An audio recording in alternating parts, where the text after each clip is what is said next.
Hello there, good evening, good afternoon, wherever you are in the country. My name is Ami, here from the Des Moines Menace, and joined with me today is Des Moines Menace midfielder Ruben Gill. How you doing, mate? Good, thank you. Good to have you, good to have you. So today we bring you two playoff games from the Central Conference here tonight, two very exciting games. We bring you the top seeds in this conference, and we start today with the number 4 seed, that is Chicago FC, versus the number 5 seed in Flint City Bucks. So two great teams, Ruben, battling off today. What can we expect from the two teams?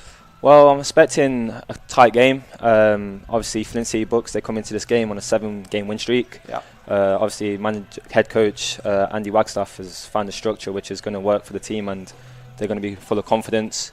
And then on the other side, we have Chicago. Obviously, they were in our league in the Heartland Division, and I think they're going to maybe look to do the same sort of style against us and sit off and trying to counter attack the game, but they've only lost one game in the division. Yeah, I mean, Chicago, we know them very well. Going to bring a great challenge against the Flint City Bucks here today. Two very unfamiliar teams, haven't played each other yet this year, and obviously reigning champions of the USL League 2, Flint City, are coming to Des Moines to try and carry on their run and their quest to retain that championship. We'll be right back after the break, and we'll go into a little more detail about the two teams and the bracket and what we can expect out of today. Used vehicles are created equal. DeArmond certified used vehicles have a big advantage. All makes and models 2011 or newer with under 75,000 miles receive a 175-point inspection, Carfax report, 2 oil changes, collision deductible coverage, and wheel, dent, and windshield repair. Also, all DeArmond certified come with 2 warranties. A 1-year 12,000-mile bumper-to-bumper and a 2-year 100,000-mile powertrain. Only sold at the all-new DeArmond Ford Indianola.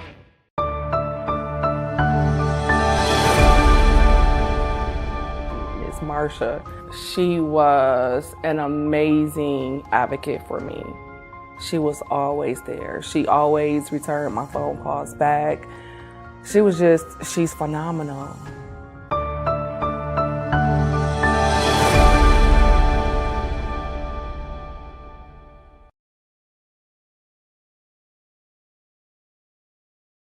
Obsessively, relentlessly. That's what you can always expect, even when faced with the unexpected.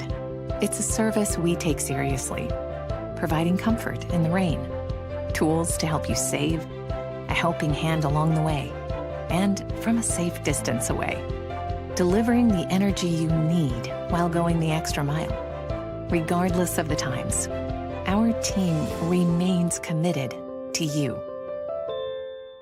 It's all about freshness at Halo Burger, and it's also about the beef, which is fresh, never frozen, and still made with the original recipe that made Halo Burger an iconic Flint restaurant. One of our mottos is good food for good people. Food is fresh, it's Midwestern flair. We've always done our best to bring in local product from local Michigan-made places.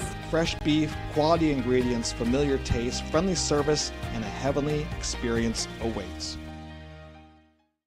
Hi, I'm Joe the Car Guy with Westside Auto. I'm excited to tell you about our new lifetime oil change plan. When you purchase our plan, you'll never have to pay for an oil change again. If you get a different car, simply transfer the plan over. If that car's oil needs are different than your original plan, just pay the difference. It couldn't be simpler. You won't have to worry about inflation or prices going up. Give us a call at Westside Auto Pros to get details on the lifetime oil change plan. And remember, when I say lifetime, I mean your lifetime, not just your car's. Do you take this Visa signature card that pays 2% cash back? I do. Do you want a checking account that pays 5% interest? I do. Live happily ever after with a Boost checking account on a Visa signature card from Dort Financial Credit Union. Hello and welcome back to Valley Stadium here tonight. If you've only just joined us, you're with me today. My name is Ami from the Des Moines Menace, and with me today is Des Moines Menace player and midfielder Ruben Gill.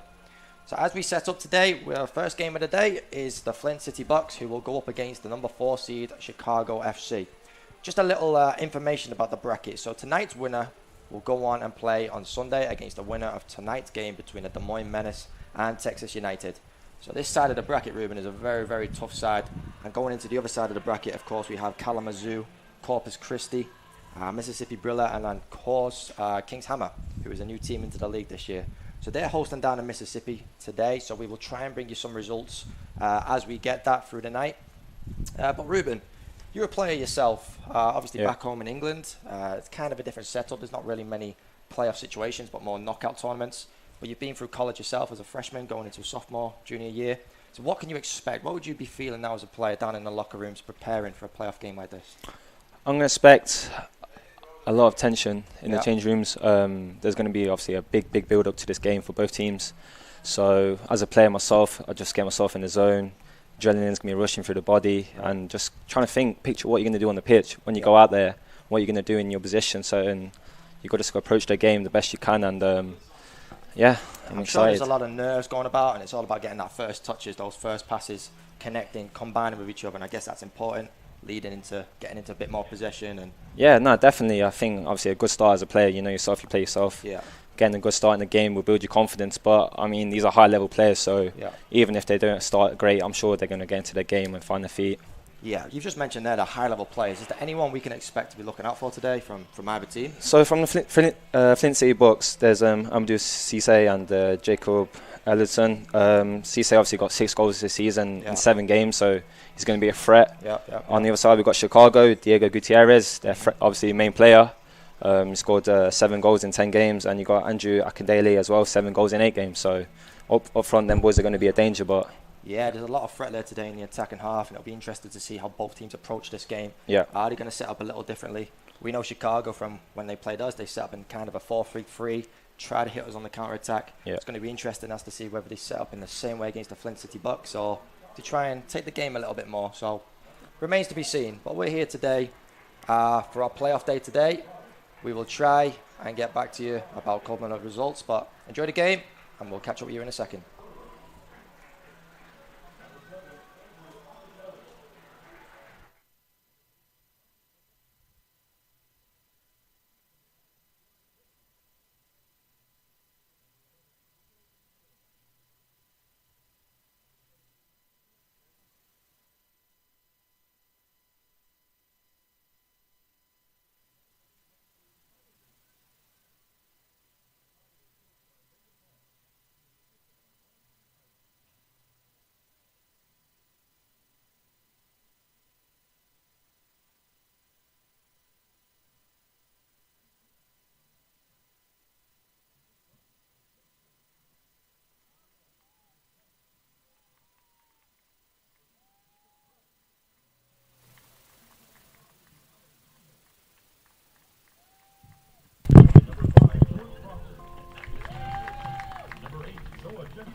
Flint City is coached by Andy Wagstaff, who is assisted by Ben Jones and Louis Burrow. Halo Burger is about tradition that began 97 years ago. Halo Burger has grown to become an iconic and nostalgic brand that never forgets its commitment to the community. In nearly every corner of the community, you'll find Halo Burger stepping up to make a positive impact on the communities it serves. A philosophy that's been in place since the Thomas family days, and one that makes this brand so special to so many people. They're not just a business, they're family, and family looks out for family. Not all used vehicles are created equal. DeArmond certified used vehicles have a big advantage. All makes and models 2011 or newer with under 75,000 miles receive a 175-point inspection, Carfax report, 2 oil changes, collision deductible coverage, and wheel dent and windshield repair. Also, all DeArmond certified come with 2 warranties. A 1-year 12,000-mile bumper-to-bumper and a 2-year 100,000-mile powertrain. Only sold at the all-new DeArmond Ford Indianola. Dearly beloved, do you take this Visa signature card that pays 2% cash back? I do. Do you want a checking account that pays 5% interest? I do. Live happily ever after with a Boost checking account on a Visa signature card from Dort Financial Credit Union. Boost is a simple and convenient checking account that pays 5% APY on balances up to $10,000. The Dort Financial Visa signature credit card pays 2% cash back. A match made in heaven. Dort Financial Credit Union and you, insured by NCUA. Obsessively, relentlessly. That's what you can always expect, even when faced with the unexpected. It's a service we take seriously, providing comfort in the rain, tools to help you save, a helping hand along the way, and from a safe distance away, delivering the energy you need while going the extra mile. Regardless of the times, our team remains committed to you. If your grandparent needs immediate medical care, get to Hurley Medical Center. Hurley's emergency room was recently certified a bronze standard, level 3 geriatric emergency department. So don't delay your grandparents' care. Your grandma is safe at Hurley. Hello and welcome back to Valley Stadium. Once again, if you are just joining us, my name is Ami, and with me beside me today is Des Moines Menace midfielder Ruben Gill. Good to have you, Ruben. Thank you. So yeah, we're just about to get started here. We're just going to take you through a little brief introduction as to the lineups today, the starters. So we've got Andrew Akindelli. He's going to lead the line from the front most likely. He's your number 7 today. Charles August, your number 8. Tyler Biggs, 23. Jake Frudera is your number 6 today, with Jacob Greiber as your number 5. A lot of threat coming from wide areas with Diego Gutierrez as your number 11. And defender Paul Kroos as your number 3 is your goalkeeper. Number 4, Achille Robin. Number 21, Mark Torres with Derek Wallaf. And your number 9 today is back in the team, Garrett Wintermeyer. So, we're up and running here as I just quickly take you through the Flint City Bucks starting 11 with Isaac Walker as your goalkeeper. Number 5, George Proctor. Mujib Morana at number 16. Abdel Kuku at 26. Alan Kehoe at the back as number 3. Your midfielder, Noah Jensen, definitely one to watch today. Matthew Fernley, number 11. Jacob Erlandson, number 2. With 5 goals, 2 assists to his name. Henry Sanchez at 23. As Ruben mentioned in the pre-game, Amadou Cisse is number 19. Great striker, leading the team with 6 goals. And Dylan Porchak finish your starting 11 as your number 12. So we're up and running here, Valley Stadium, in our first playoff game. The winner of this will of course go on to play the Des Moines Menace versus Texas United winner on Sunday. So Ruben, any early signs of how the both teams are setting up today? Well, just wide. It's a great start there from Flint City Bucks. Long ball, flicked on, and I think that was number 19. Number 19. Yeah, Amadou Cisse. We just spoke about his threat. Early chance, put it wide. Yeah, so we just spoke about his threat, Ruben, and just to go back on my other question. Any early signs of how they're setting up? Well, it looks like the Flint City Bucks are sitting in a 4-2-3-1. They look like they're going to try to press from the start. Cisse is setting the press from the start and from the front. And we've got Chicago, who look like they're in a 4-3-3. So it'll be an interesting one. Obviously, we're back in number 9, Amadou Cisse, or number 19, I should say, leading the line. He's going to try and look a play on the shoulder a little bit and capitalise on those spacing behind. Yeah, and I think early on Chicago will be aware of that now. They know that he's going to be quick and on the shoulders of the centre-back, so they're going to be wary of him. Here he is again, making a run. Some early possession here as the foulers drew for Chicago. So into the first 2 minutes of the game, we see the Flint City Bucks with a little bit of possession, trying to build things up from the back, trying to look for the direct option that time. Chicago with the free kick, played short. Good press there by Flint City. A lot of pressure from Flint into the attacking third of the field. Abdel Kukuja just being dispossessed. Now Chicago will look to retain possession. It's very early at this stage, isn't it, Ruben? And it's very good at this stage to try and get some touches on the ball, try and perfect that pass, connect the lines, and try and get some confidence on the ball. Yeah, definitely. I think both teams are just trying to find a rhythm so far, but it's been a scrappy start. Yeah, 2-3 fouls early on.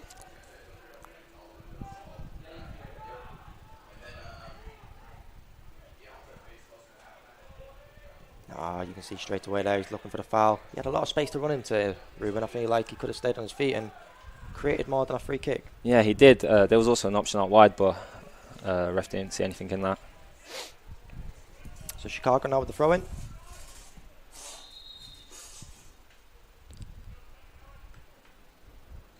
I think both teams have set up in the back four today. So 4-2-3-1, 4-3-3. seems to be the setup by both teams. Chicago now, some possession in their defensive third, stepping into the midfield.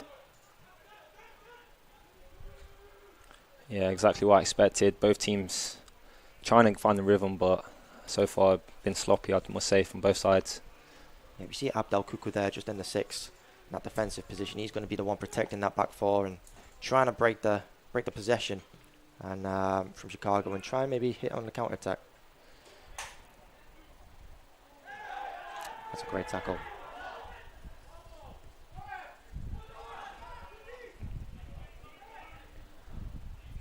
Some possession now for Chicago. They're advancing through midfield.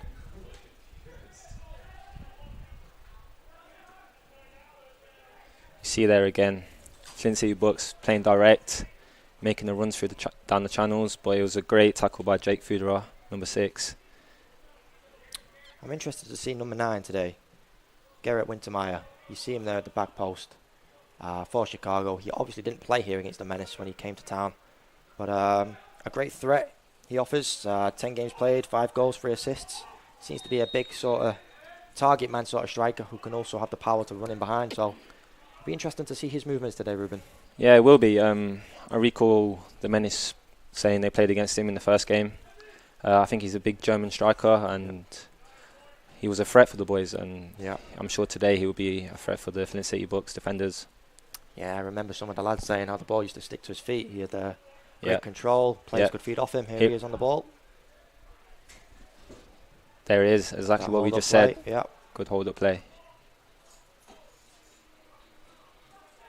Chicago looking to build an attack here inside the box.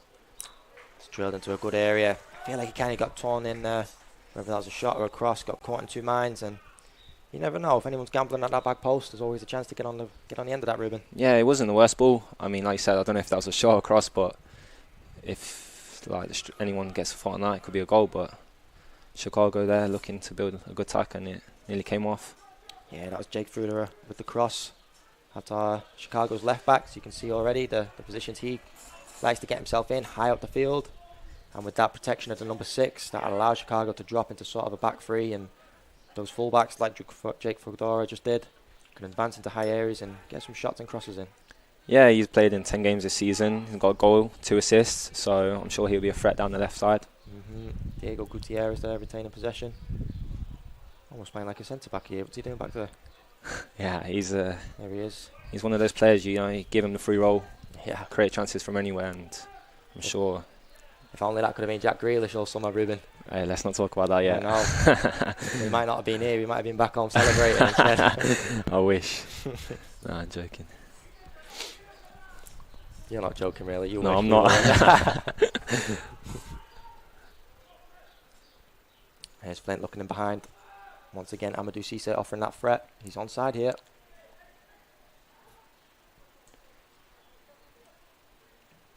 It's a good cross to the back post. Can he keep it alive? Yes, he can. And into the goalkeeper's hands. 6 or 7 minutes on the clock. No real threat. No clear-cut early chances as of yet. Again, good hold-up play from the number 9 here. Asking for the foul. He's not going to get it. Flint can be a little sharp and a little more quick on this counter-attack. Great run. He's in behind. Oh. No, it's just that was a close one. Very tight call. Yeah, I'm again, not so sure on that one. Cisse making a good run in behind. Chicago look like they're playing a high line and they're willing to let Cisse run into the space there. I don't know if they're going to change things and drop deeper, but as it stands, Cisse is taking advantage of all the space in behind. Yeah, they do seem to be playing quite a high line, and we've seen it before with the centre-backs from Chicago when they came here, It's more than likely that strikers will play on their shoulders and try and use their pace and power to run into the space behind them. It's not likely that the Chicago defenders will catch them. No. It's a great diag across the field. Jake Fudera just can't quite get on the end of that one.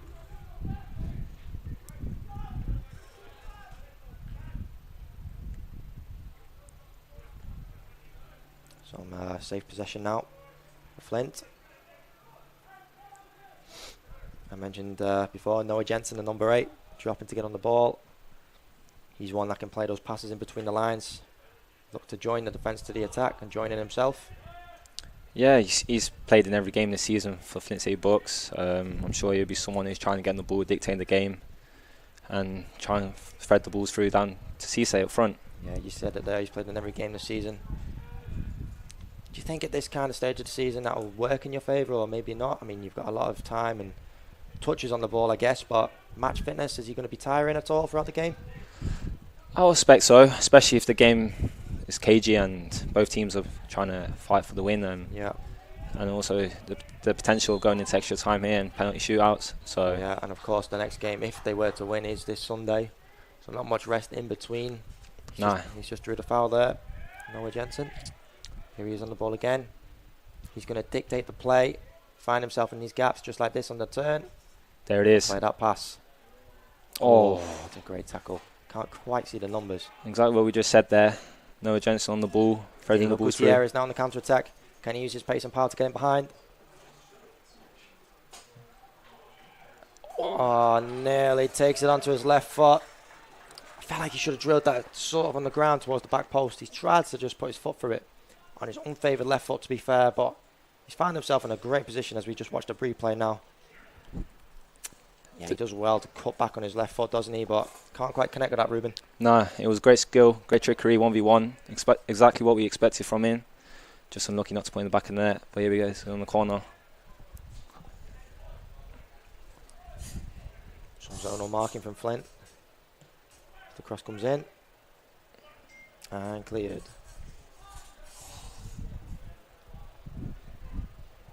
Not convincingly cleared, I must say. Retained possession, Chicago.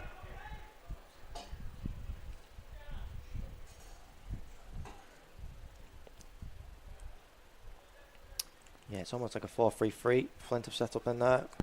With the almost like 1-6, 2 8s, 2 6s and an 8 nearly. But just before that, for Gutierrez's chance, Noah Jensen threaded a great through ball down. He did, yeah. It was a good interception by the Chicago defence. Big chance. These numbers are a nightmare to see on the back of the Chicago kids. Garrett Wintermeyer there just trying his luck. I feel like if he pulled that one up, he'd be playing in Europe right now in the Champions League. I mean, wouldn't go that far, would we? No.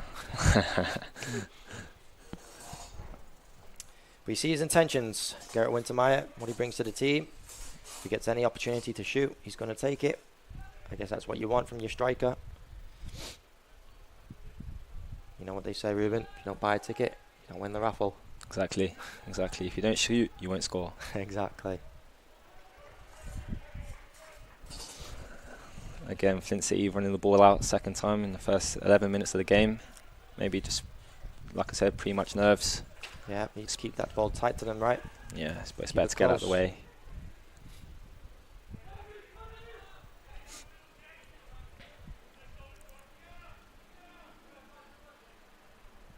You almost see Diego Gutierrez down here, trying to drop, trying to get himself on the ball.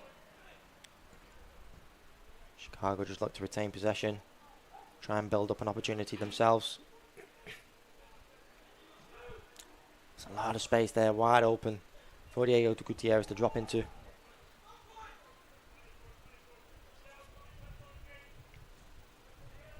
Here he is again. Trying to connect in the middle. Good block. Yeah, good play. Good play. Good defending there by George Proctor, That's captain. Andrew Akindele, the number 7 for Chicago.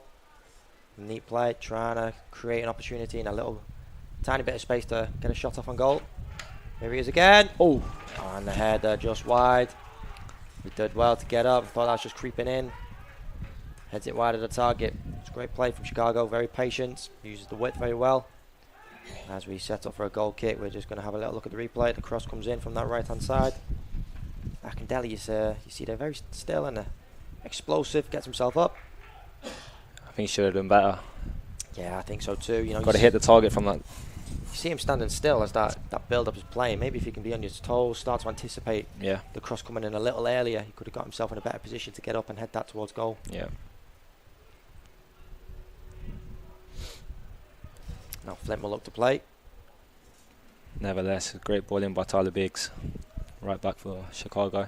Flint looking for that direct option. Very often so far. But what you'll notice is when the both defenses have the ball. There's not a great deal of pressing going on from either team.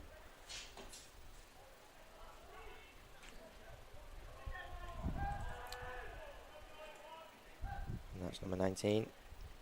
Amadou Cisse getting dispossessed in the box. As the Flint City win the ball back. And Garrett Wintermeyer's been freed up. In behind, Diego Gutierrez with the pass over the top. Can't quite keep hold of it this time round. It's great defending from your Flint City Bucks. Number 23, Henry Sanchez looking for that ball in behind as the centre-back just comes across. And great cover. Jacob Grabber there, helping his left-back out.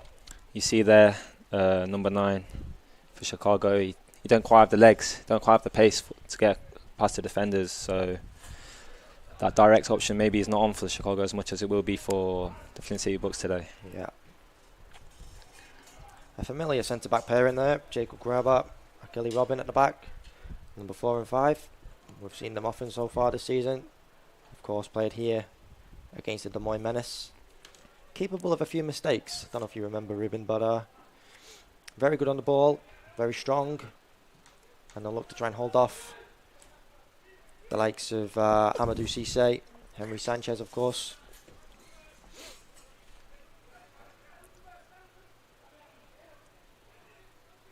And that's Abdelrahman Kuku trying to link up the play from the back. Number 26. Kind of playing in that anchor role, isn't he, Ruben? Just in front of the back 4. Back 3 as it is right now. Yeah, he is. And I feel like he's getting dragged out in different positions thanks to Gutierrez's movement. He's a bit unsure whether if he should stick with him, should he stay and hold it, protect the defence. Yeah. It's going to be a problem for him all game. Here he is, Gutierrez. There you see, he gets dragged out. Yeah. It's a straight ball straight into the striker. That's going to be a problem for him. I see him now jogging back. He's got to get back. It's 3v3 here at the back post. Chicago just trying to build up play now. Connect some passes. Try and combine with each other. They brought it up to the other side now. Again, the possession That's lost. loose from Jacob Grabber as Amadou Cisse tries to come out. Ooh. And your goalkeeper comes out. Paul Cruz, I believe that is. Very bravely clearing the ball with his head. Drawing the foul. Referee finally blown the whistle. We just watch a replay now. As the ball comes in behind. That's it. Very bravely comes out. Clears the ball. Does very well for his team, but sacrifices a little bit of pain to his head. Chicago seem to be asking for a little more from the referee here. More action should be taken. I don't think so. I think it was just a collision. Amadou Cisse had every right to go for that ball just as much as Paul Cruz. It's just a case of him getting there first, I think. I don't think the ref was willing to blow the whistle there. I think if the ball goes in, could be 1-0 to Flint City.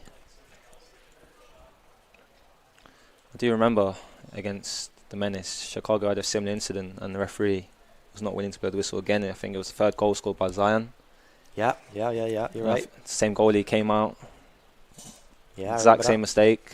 That was in a tussle with his defender and Seb Andreessen. Yes. And it's a similar situation. So yeah, it's funny you mentioned that. So maybe we expect to see that a little more often. You know, the goalkeeper coming out, almost like that modern day goalkeeper, Edison. Sweeper sort of goalkeeper. It's almost like a 5th centre back, if you like. And yeah, we saw it against the Menace. We've seen it here. Definitely found some inspiration there from Edison and Neuer. Yeah. Sweeper keeper, as I like to say. Yeah. Hopefully he's okay to continue. Against the Menace, he did unfortunately have to go out of the game. Hopefully that's not the case here today. The other goalkeeper, as you can see right now, is just warming up. Weird number to have on the goalkeeper, isn't it? You see there on our screen, number 2 warming up, and number 3 is in the sticks. Yeah. It's not what you don't see. It's not. And I remember last game, Alex Ovino had a little joke about that. He did? He did, the little Frenchman. He was wondering, what is number 3 doing on the goalie's back? It's bad enough seeing number 0s in this country. But 2 and 3, that's a new one. You'll never guess what the backup goalie has on the back of his shirt. What's he got? Number 2. I've just said that, Ruben. Oh, you did? Keep up, mate. Come on. I'll draft in one of the other players for next game. Oh, no. But early on, you can see Chicago trying to retain possession. Yeah. And Flint City on the other side, sitting off, trying to play direct, finding that space in behind the high line of the Chicago defence. Yeah, you've just mentioned they're trying to play direct. And as you've just seen on the replay, that's where that collision came from. A ball in over the top. But yeah, you're right. The Chicago defence do need to be careful with that. You know, there's a few times Flint have looked to play that ball and free up their front three in behind. So do you think Chicago try and change that, maybe drop their line a bit, or do they try and hold that and believe in their system and hope it works? I don't see them changing this early on. Mm-hmm. I think obviously it's important to get that first goal. So as you can tell, they're trying to find Gutierrez in the holes and the spaces, and he's created a chance so far. Unlucky not to score, but I'm expecting Flint City just to keep targeting them areas and playing in the channels and looking for Cisse off the shoulders into the space. And I think within the first 2 minutes he had a chance. Well, we're back on the way here in Valley Stadium in our first playoff game this evening. Chicago FC, your number 4 seed, who are up against the number 5 seed in the Flint City box. Of course, today's winner will advance to the conference semi-final against Texas United or Des Moines Menace, and the winner of that will obviously go into the tournament with the winners of the Mississippi Bria, Kings Hammer, and Kalamazoo and Corpus Christi, who are also playing today. We'll try and get you those results as and when we get them, as the Flint City look to attack.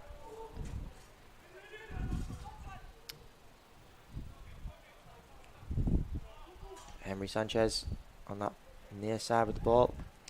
I feel like he could have done better there. Could have, yeah. Found himself in a great area inside the box. Flint City again, that's great play from the defender. Charging through the lines. Plays it in. Oh, it's a great save. Cisse with another chance. Yeah, Amadou Cisse finding his way through once again. Has a great opportunity to score if he can just slide that past the goalkeeper. Paul Cruz at the back there. As we just watched the replay, the ball gets slided in perfectly. He's just tried to torry that and try and roll that past the keeper. Ruben, what do we think? I don't know if that's the kind of technique he should be using at that.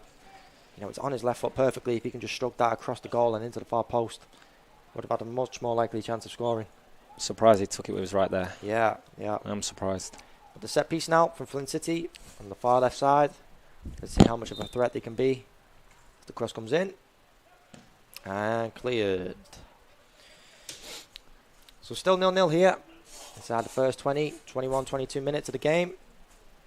Flint City starting to maybe push Chicago back further and further.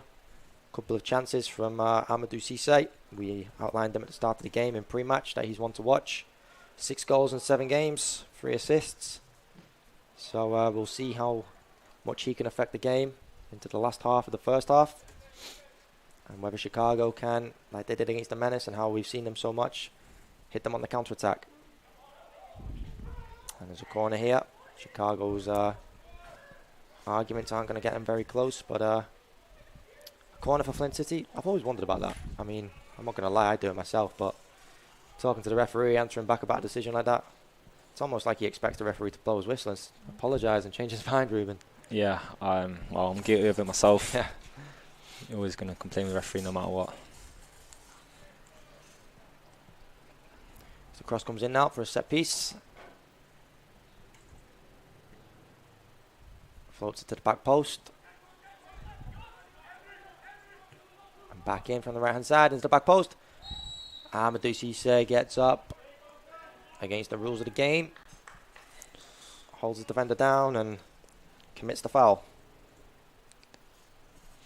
We see the replay now. That cross overhit slightly, Ruben, into the back towards the right hand side as that cross comes in. And as we see there, Amadou Cisse just with his hands on the back of his defender and pushes him to the ground. Yeah, 2 set pieces there for Flint City Bucks. Number 8, Noah Jensen, both of them. Not the greatest service so far, but I'm sure. Yeah, set pieces, I always think they're such a great tool, and I feel like every set piece is an opportunity to score. So definitely. And you never know, there's no guarantee of how many you're going to get. So if you're more clinical and can take those chances, it can almost win you a game. Well, it can win you a game at times. Set pieces are massive. I'm sure every team around the country, you know, you practice them a day before the match, and it's an important part of the game that you cannot get wrong. Oh, that is the foul there. Can't quite see his number on the far side. Our left winger Does very well to lose his defenders. Number 12, Dylan Borkas. Dylan Porchak.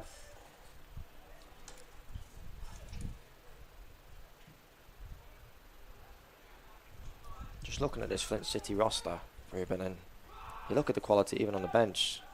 One that stands out, of course, Bilal Kamal from England. Yep. Plays at the University of New Hampshire, formerly of Norwich City. I believe we've come across him in the past. Yep. No, he's a very good player. Exciting midfielder. He likes to get you 1v1 and be a threat, so I'm sure if time goes on and game stays as close as it is right now, then I'm sure he'll be involved in sooner or later. Yeah. So a throw to Chicago as they try and work their way towards their own goal and into the half of the Flint City box, where they will surely want to get the likes of Diego Gutierrez and Andrew Akindelli on the ball. It's retained from Flint City, who have had a lot of possession so far in this game, but we see that a lot with Chicago's setup. The Menace did it, had a lot of possession. Chicago are more than capable of hitting teams on the counter-attack. Yeah, definitely. You've seen it, like you said, we've seen it against Menace, and they're not afraid to suck up the pressure and boom, hit you on the counter. But yeah, so far they've not been able to capitalise on anything. It's a great touch.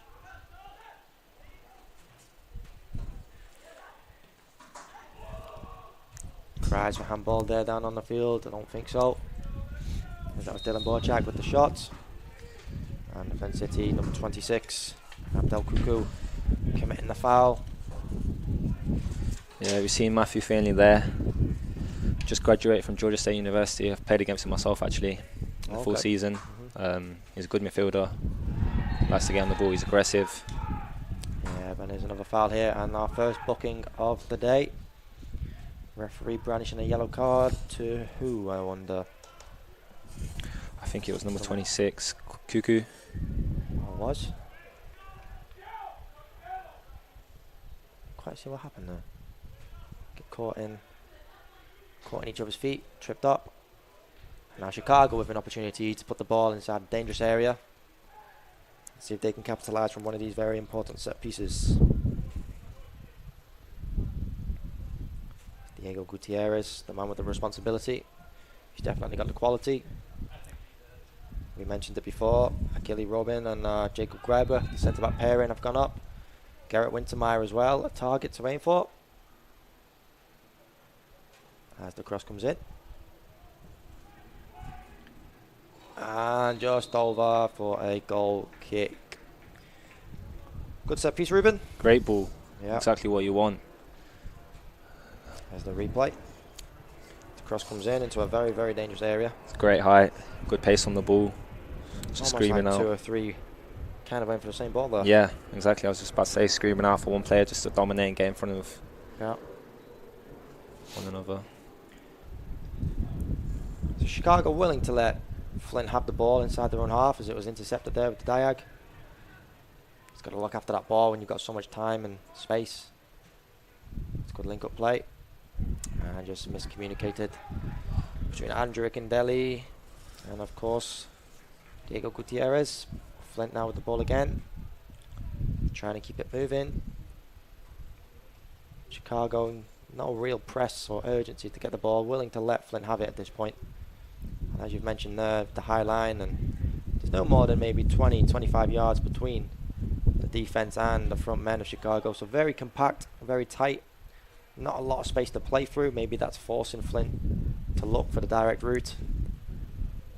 So more of the same from Chicago. I feel like they're doing well, holding off a very talented Flint City Bucks, who of course, as you mentioned in pre-game, are coming off the back end of a 7-win streak, looking to continue that today.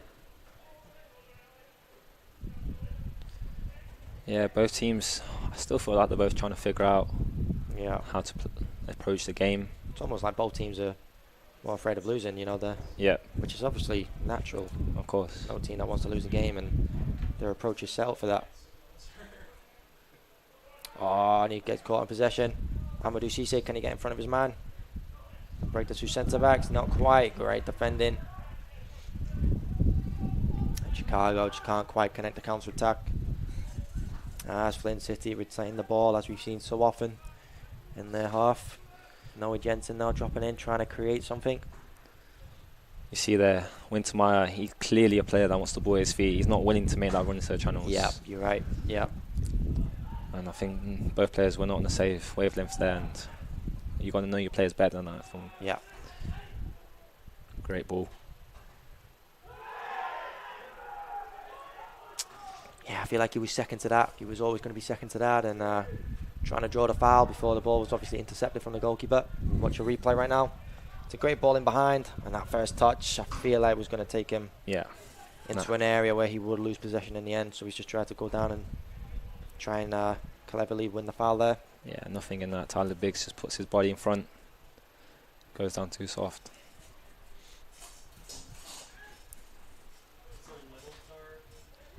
Referee started the game well.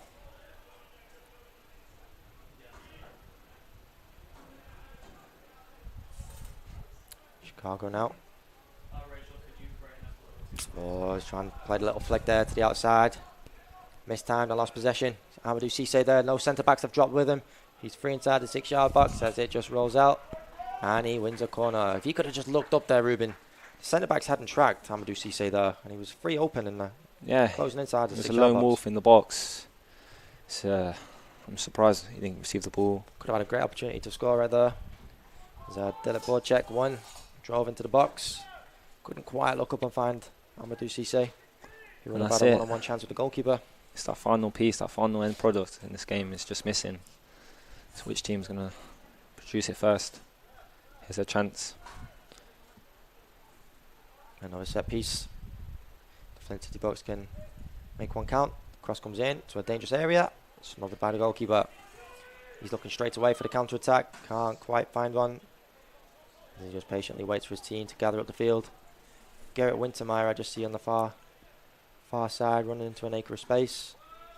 Not recognised from the goalkeeper. And now Chicago will try and retain some possession. 15 minutes to go inside his first half. In the first round of the USL 2 playoffs here at Valley Stadium in Des Moines, Iowa, who are your hosts.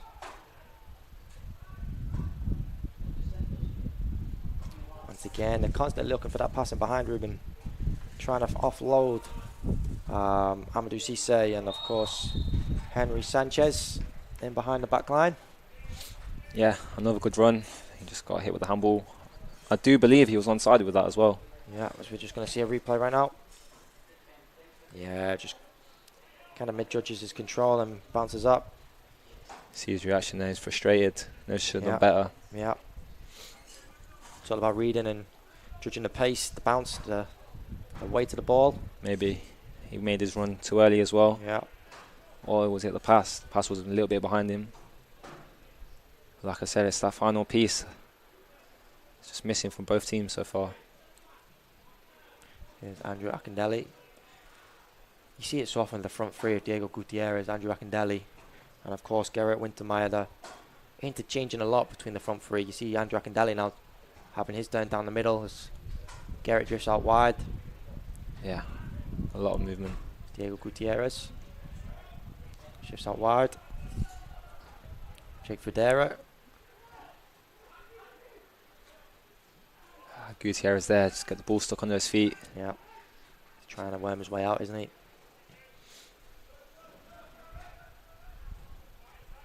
Yeah, off the ball. You see the Flint City shaping up in sort of a 4-2-3-1. Yeah, you feel Chicago here trying to build some pressure.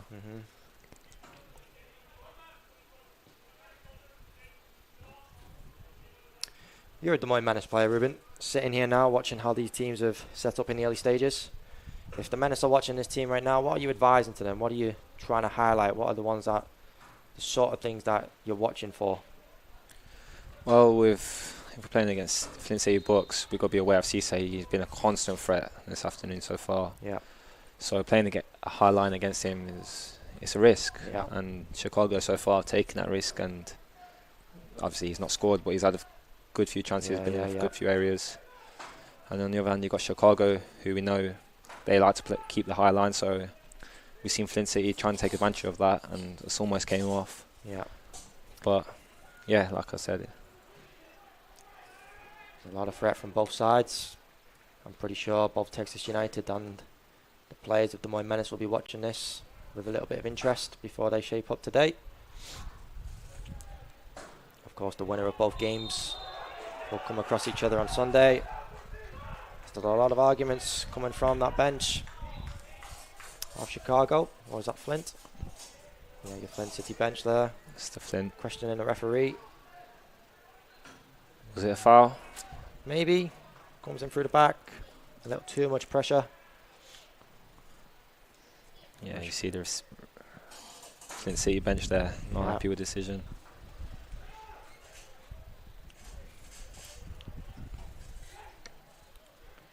Notice Derek Woloff, your number 17, get on the ball a lot for Chicago.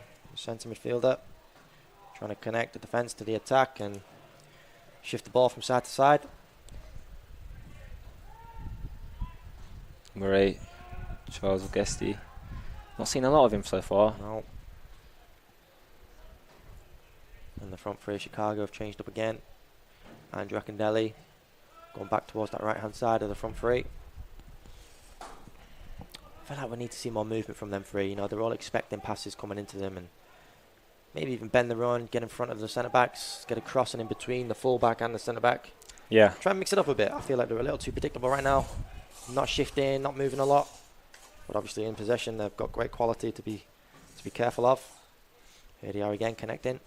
There's a lot of space. It's building up from Chicago. Trying to find an opening.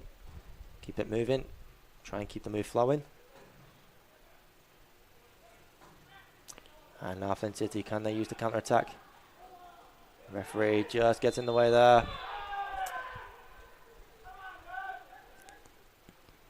So he stops the play. Could have been a dangerous counter-attack for Chicago if the referee didn't stop that. No, he had to call that back. The referee would have been claiming an assist for that. More assist than me this season, eh? More than me too. Cisse again. Amadou Cisse there. Again, trying to find a little gap. A yard of space maybe to try and pull the trigger. I feel like one's coming for him. He's getting himself into good areas. Looking to shoot. His intentions are to score. He looks like a threat. He does. But Chicago don't seem too scared of him so far.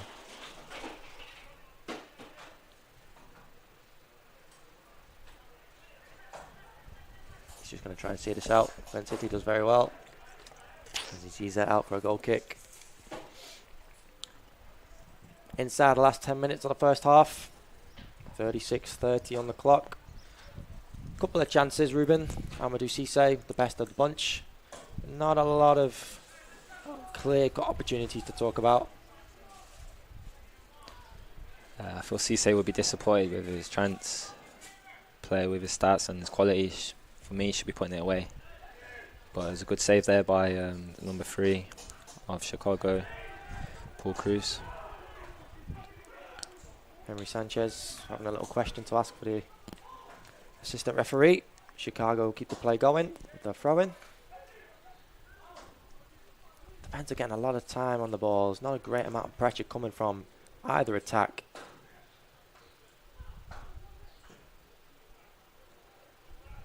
Again, Texas United, Des Moines Menace will be keeping note of that.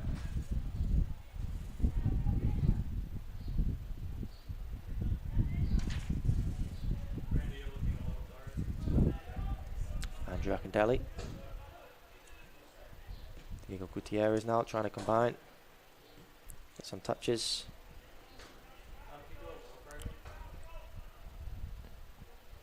Chicago clearly the more comfortable side on the ball.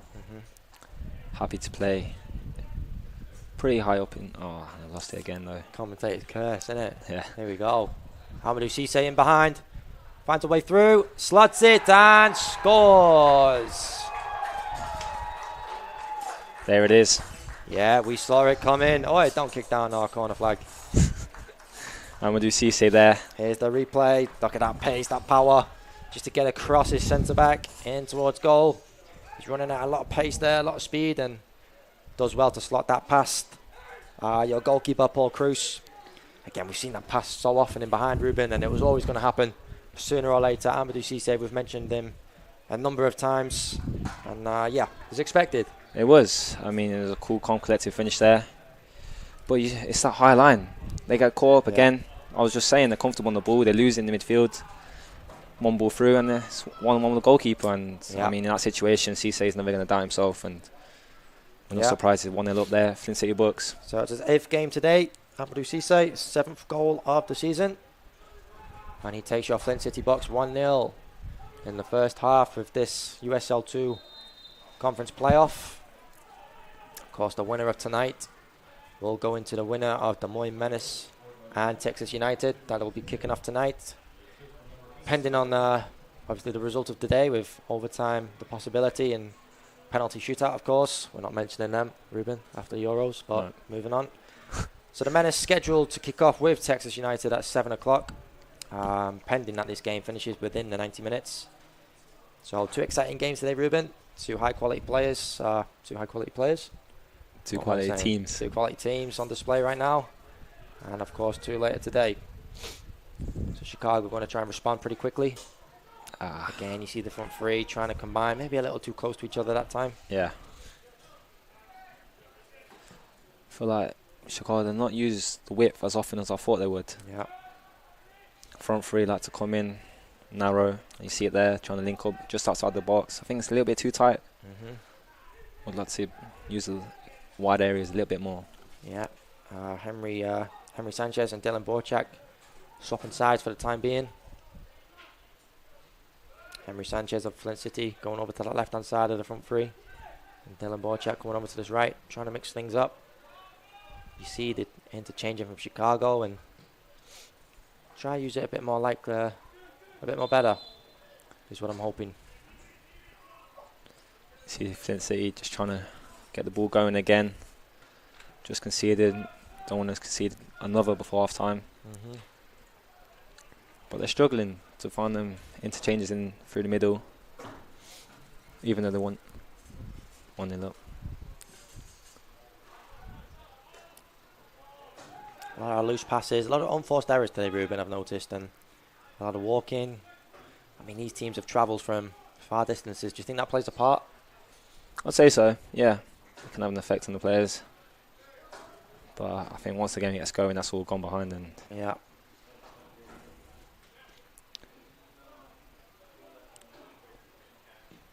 Flint City looking behind once again. Amadou Cisse. Great touch. Dispossessed. Chicago now.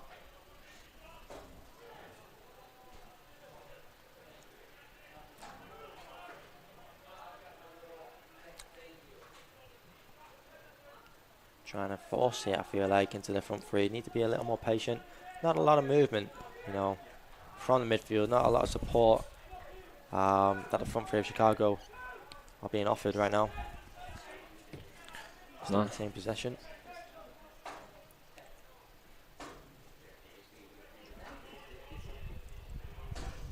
Okay, not a lot of movement from the midfield. Trying to find Diego Gutierrez in a pocket where he can turn and run at the back line of Flint. They look to look the other side.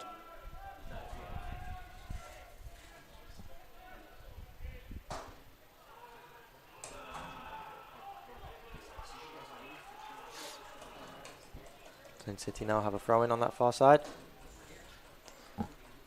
Coming into the last 2-3 minutes now and a half. What are your instructions, Ruben, going in at half time? What do you expect, you know, the instructions to be from the coaches heading into the second half?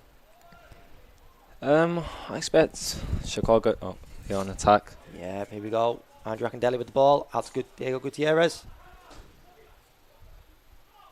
Akindelli on the edge of the box. Just miscontrols it and loses the ball. Jake Federa trying to offload the play into Diego Gutierrez. He's going to try and continue on this run of possession. Can't quite find his strike partner. Jake Federa again. On the left hand side, Diego Gutierrez.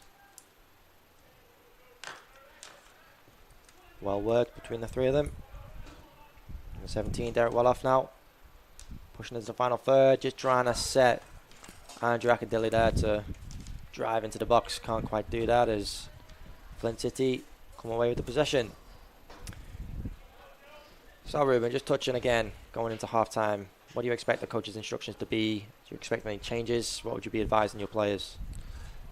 I think head coach Logan Paws of Chicago, he would demand more from his players. I feel like they haven't been as sharp and as on it as he would hope, and I think he'll be expecting them to use the wide areas a lot more interchange from the strikers and the forward players, and just being more productive in that final third. I feel like they're missing that final piece of trickery, that composure from the goal, that bit of quality. Chances have they? They haven't, and I think they'll be disappointed with the first half, to be honest. Here they are down the right side. Trying to find a little space to get the cross in. Andrew Akindele finds himself on the ball in the box. Can't quite bring it into his control. Chicago still with possession. But Flint City, I feel like they've been the better side of the first half. Obviously the scoreline shows that as well. So I think Andy Wagstaff would be pretty happy with how his team's done so far. More of the same? I'd say so. I'd say they could also tidy up a little bit. But, you're 1-0 up. Yeah, I've just seen that. Abdelrahman Kuku coming out wide again from that central position. Get himself caught, as you mentioned before.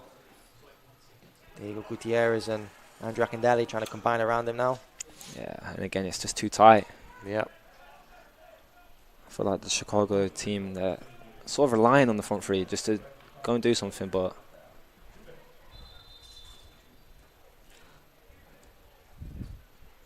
Two minutes is added on to the first half, as signalled. So in the final 2 minutes of the half, it's almost like a retained possession. There he is again. He's just caught offside there. Great idea. Takes it around the goalkeeper, slots it, but just offside.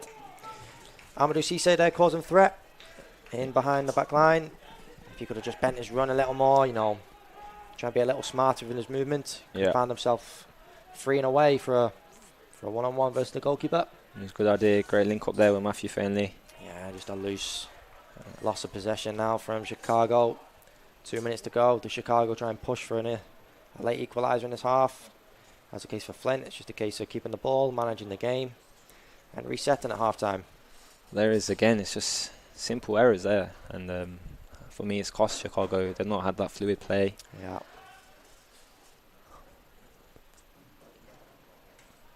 Like I said, Logan Paul, he won't be happy with that. High expectations for the team, and if you can't do the simple things well. It's good pressure from Andrew Akindele, dropping back. Almost playing like a wing-back as of right now. As Flint City will throw this ball back inside the attacking third. We'll look to switch the play, and we'll go out for a goal kick. So Paul Cruz will bring it in for a goal kick. Look to play it short, as I've seen Chicago do so often, and not much longer on the clock now, surely, as Chicago will try one last attempt before the half. Look long and well blocked from Dylan Borchak, the right winger. Yeah, Chicago looking to play direct there.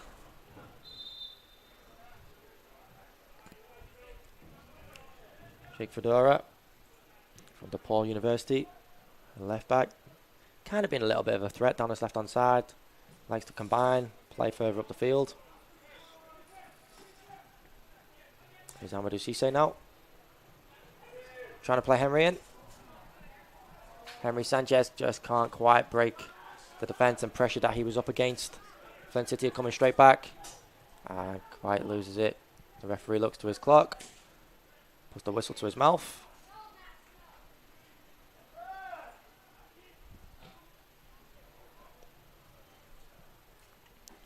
Henry Sanchez again, making that diagonal run across.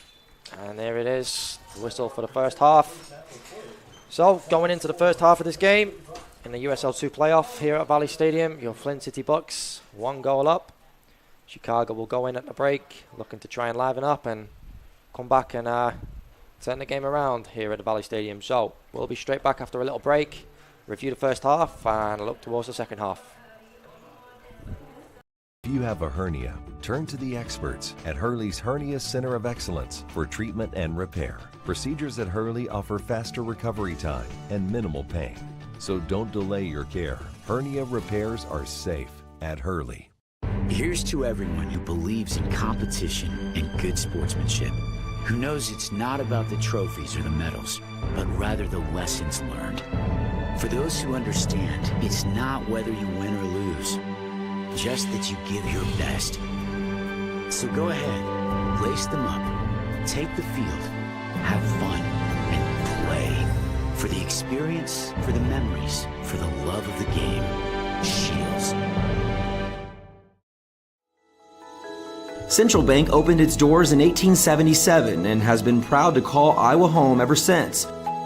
For more than a century, our family-owned business has worked hand-in-hand with friends and neighbors across the state to make their dreams a reality.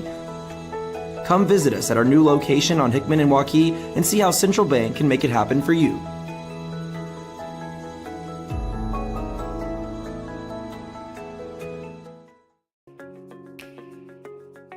Since 1936, Dover has been specializing in doors for your home.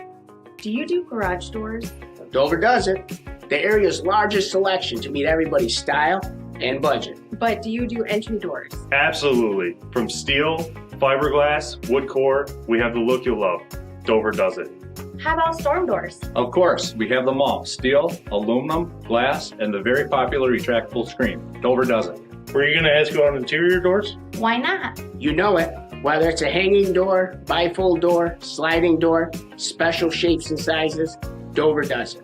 For all your door needs, installation or service, trust the experts. We've been delivering quality for over 80 years. Dover does it.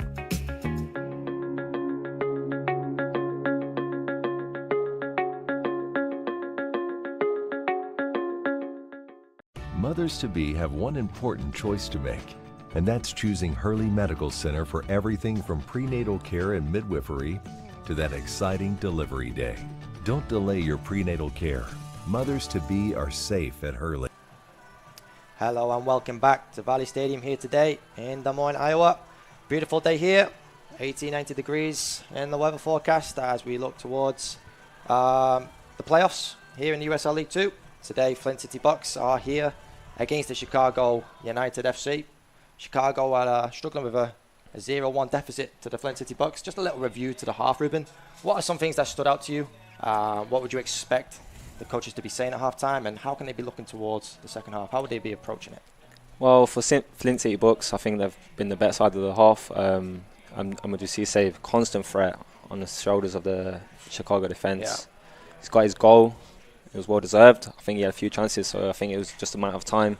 Yeah. And he did well to take his chance, but I feel like Chicago, they've not really got into the game. They've struggled to build, not really seen much from the front three, and I feel like they'll be disappointed with how they played in the first half. Yeah, they're much more capable than that. We've seen Chicago go pretty much a whole season unbeaten until they came here to Des Moines. Andrew Akindelli, of course, Diego Gutierrez offering great threat. We've seen little glimpses of what they can do on the ball, but not quite as clinical as we've seen them in the past. No. So just touching on the halftime team talks, what is the sort of things the coaches will be saying to them right now? I think he was wanting them to get in the game a little bit more, moving different positions, get out wide. I think they've not used the width enough. Mm-hmm. But I think Flint City, they've defended well. They've protected the box well, and they've obviously exploited the space in behind. And for them, I feel like they'll be just more of the same, a bit more sharper on the ball, move it a bit quicker. But for Chicago, I think they just need to be a bit more of a threat. They've not really stamped their mark on the game yet. Well, 45 minutes left on the clock, Ruben. One team's going home today as a loser. Their season will be done. Yeah. So does that add a little bit of pressure now into that dressing room now? Your season could be over within 45 minutes. Does that change anything? Does that change your mindset, the way you approach the game? What will you be feeling as a player now, knowing you've got 45 minutes to save your season? Yeah, I mean, it's like a do or die right now. If you don't go out there and perform, you're going to go home. And for Chicago in that position right now, they need a goal. So I'm expecting them to come out, get a goal, and try and get themselves back in the game. Okay, so we'll be right back just after a short break, where we'll talk a little bit about the staff here between Flint City and Chicago United. We'll be right back after the break. Here's to everyone who believes in competition and good sportsmanship, who knows it's not about the trophies or the medals, but rather the lessons learned. For those who understand, it's not whether you win or lose, just that you give your best. So go ahead, lace them up, take the field, have fun, and play. For the experience, for the memories, for the love of the game. Shields. Since 2016, Halo Burger has donated more than $125,000 to the community among various charities. My vision with the Halo Family Fund was just being able to help people when they needed it. You know, we've done so much to give back to the community, and I wanted to find a way to make our people feel like they're our community as well. They care about us before the business, and that really speaks for itself. We're a family company who takes care of our employees and our community. At Regional Medical Imaging, we have a singular focus: patient care and imaging. Our patients are top priority. With RMI's new virtual check-in or VCI process, you can expect singular contact imaging, meaning you will only come in contact with the technologist performing your exam. At RMI, every technologist has the proper protective equipment, and we have enough supplies to offer every patient a mask. Your safety is our #1 priority. Regional Medical Imaging, our family taking care of your family. Why would you choose to go anywhere else? At Regional Medical Imaging, we are dedicated to providing the best in diagnostic imaging in a comfortable spa-like setting. Our experienced technologists and radiologists, combined with the latest technology, deliver quality care with fast results. At Regional Medical Imaging, we understand how important quality of patient care is to your health and are committed to remaining leaders in the ever-changing world of imaging and technology. With 10 locations and over 200 staff members to serve you. For all of your imaging needs, choose Regional Medical Imaging. At Big John Steak and Onion, vegetables are no more than a condiment. We don't hide a few pieces of meat below a mound of veggies. Every Big John Steak and Onion is stacked with 100% ribeye steak, seasoned to perfection, and piled into a fresh Italian sub roll.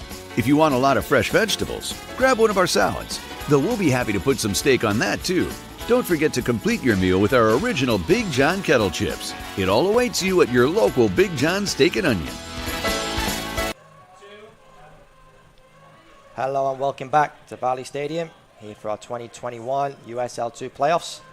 I'm joined here today, the Flint City Bucks team president, Costa Papista, who has a little message for his fans. Thank you, and thank you to the host here in Des Moines. It's been fabulous, incredible stadium, great organization, so we're really happy to be here. And I just want to say a big thank you to all of our fans back in Flint and Flint City. I know we've got a couple watch parties going on at Flint City Hard Cider and Barley and Vine, and all of our supporters, the River Rats. I know you guys are watching, so thank you so much. And I know we have fans all over the world, family members of our players watching, so welcome and thank you for your support. It's been a marathon, really, not a sprint to get to this point. And some of our sponsors and supporters stepped up to help us charter an airplane to get here to help the guys and help their legs, as opposed to a 600-mile bus ride. So just can't say enough about the support that we're getting in Flint. Brilliant, yeah. And again, thank you very much for hosting this. Oh, it's a pleasure. Having us. No, Flint, obviously previous champions in the past. It's a great honour to have the reigning champions here at Des Moines.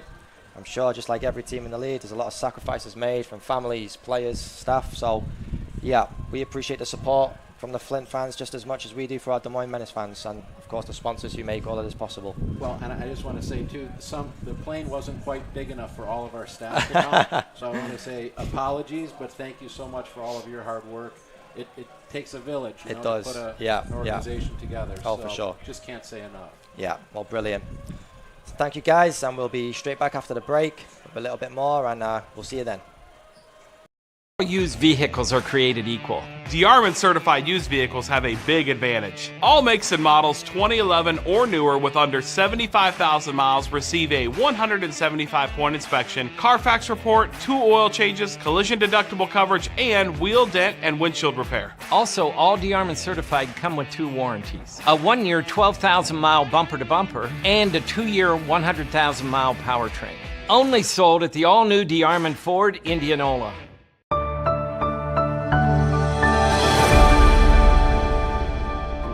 Marsha. She was an amazing advocate for me. She was always there. She always returned my phone calls back. She's phenomenal.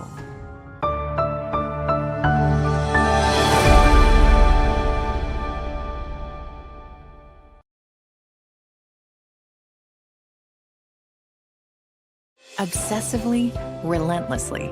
That's what you can always expect, even when faced with the unexpected. It's a service we take seriously, providing comfort in the rain, tools to help you save, a helping hand along the way, and from a safe distance away, delivering the energy you need while going the extra mile. Regardless of the times, our team remains committed to you.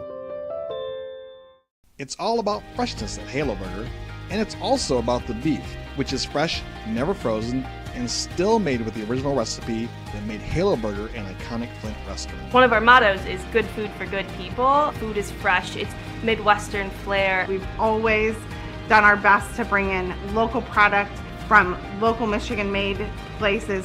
Fresh beef, quality ingredients, familiar taste, friendly service, and a heavenly experience awaits. Hi, I'm Joe the Car Guy with Westside Auto. I'm excited to tell you about our new lifetime oil change plan. When you purchase our plan, you'll never have to pay for an oil change again. If you get a different car, simply transfer the plan over. If that car's oil needs are different than your original plan, just pay the difference. It couldn't be simpler. You won't have to worry about inflation or prices going up. Give us a call at Westside Auto Pros to get details on the lifetime oil change plan. And remember, when I say lifetime, I mean your lifetime, not just your car's. Do you take this Visa Signature card that pays 2% cash back? I do. Do you want a checking account that pays 5% interest? I do. Live happily ever after with a Boost checking account on a Visa Signature card from Dort Financial Credit Union. Hello and welcome back. We're spoiled for guests today at halftime. With me now is the Chicago United General Manager, Kyle Retslap, who's got a little message for fans, supporters, sponsors. Over to you, Kyle. Yeah, first off, just want to thank Des Moines Menace for being fantastic hosts this weekend.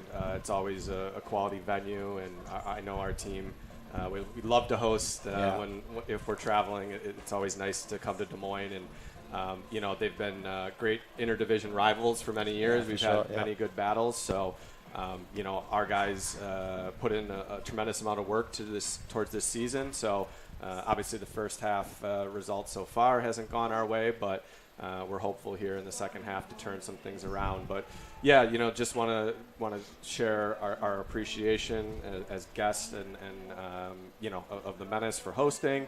To our fans and to everybody who's been involved in the USL League 2 season. It's always a great experience. It was a challenging 2020. With the uncertainty regarding COVID, but to get a group of young men back together and playing soccer, and the staff and the supporters and everybody doing what they love to do again has been great. So, there's so many people we'd like to thank. Certainly our owner, John Dorn, makes a tremendous investment to make all this happen. But everybody from our coaching staff, Logan, Oscar, Martine, Ross, Liam, Jeff, down to our fans and players and college coaches who help ultimately trust us with their players during the course of the year. It's been certainly a special year, and we're looking forward to turning things around in the second half and hopefully making a run at a championship. So that's it. Yeah, I mean, Chicago being great competitors all season. Almost having a completely unbeaten season. That's been incredibly difficult to try and beat, but we did it. I think we both traded ending undefeated seasons. So. That's it. But no, it'll be great to see Chicago make it through and try and have two Heartland Division teams obviously advance, but remains to be seen. But again, as I mentioned before to the team president of Flint, a lot of sacrifices being made to have your team out there today. Families, friends, yourself, staff, players. It's a great project that the teams have going on. So we'll leave it on that note. Thanks for joining us. Absolutely. But good luck in the second half. We'll take a short break and we'll get straight back to it. By the rules? No thanks. That's never been our style. At Fong's, we're all about making great pizza with handmade crust and premium toppings. From a new spin on the classics and truly Iowan originals to our world-famous crab rangoon, this is how Fong's does pizza. Side your pizza with one of our signature appetizers and a tiki drink. Eat in or take out. Ankeny, Drake Neighborhood on Forest, and downtown. Fong's Pizza. And we're back at Valley Stadium in our playoff game here today. Our first of two. First up, we have Flint City Bucks against Chicago United. Flint City going in at the halftime break, 1-0 lead. They'll be looking to try and retain that into the second half, and obviously trying to advance to Sunday's game versus the winner of tonight's game. Your Des Moines Menace will be up against Texas United. So two exciting games here today. Ruben, back with me. Yeah, you alright with your papers there, mate? Yeah, on the way. It's a bit windy in up here. Yeah, you got it under control? Got it under control. Yeah, sure, okay. So, Ruben, going into the second half, as a player yourself for the Des Moines Menace, you find yourself 1-0 down at half-time. What will the Chicago players be talking about now in their huddle? What would the feelings be? What would they be expecting to do right now? I think they'll just rely on what they've done throughout the season. You know, they've only lost one game all season, so they're experienced enough. They might have been in positions like this before, come back from it. So I feel like they're not going to be too worried. Not the greatest first half, but I'm sure they'll know how to handle this second half and put everything on the line just to get the result. 1-0 down at the moment, but they know they have enough quality. Definitely still in it, you know. Yeah, I mean it's been a close half, especially what I was expecting, and yeah, like I said, they'll be roaring to go. Yeah, and you see the Flint City Bucks gathering in their team. Same question, Ruben. What will they be expecting of each other? 1-0 win, of course. Not to get complacent, right? Exactly that. I mean, like we said, they were on a 7-game win streak. You can see that confidence was kind of oozing through the team, and I'm sure they don't want to let that slip now. 1-0 up, they just want to stay disciplined. Maybe get another goal. You know, one goal is never safe, and I'm sure they'll be confident they can get more goals here. We're on the way here in the second half here at Valley Stadium in Des Moines, Iowa. Early diagonal pass there, just overhit and out of play. Similar setup by the looks of it. 4-3-3, adaptable to like a 4-2-3-1 setup from both teams. Henry Sanchez retaining the ball, shifting it out to the left towards Dylan Porchak. Overlap and run. Alan Kehoe with the cross and cleared. Not as far as the left winger. Can't quite connect this pass as it goes out for a Chicago throw.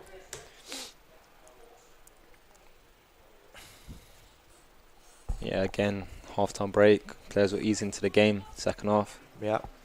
Get a touch. It's good to get an early touch here. Intercepted from Chicago. Garrett Wintermeyer trying to set his teammate free, Andrew Akindele. Diego Gutierrez looking for that pass in behind. Looks like he'll get on the end of it. Finds his way into the box. Waiting for his teammate to catch up. Here he is again.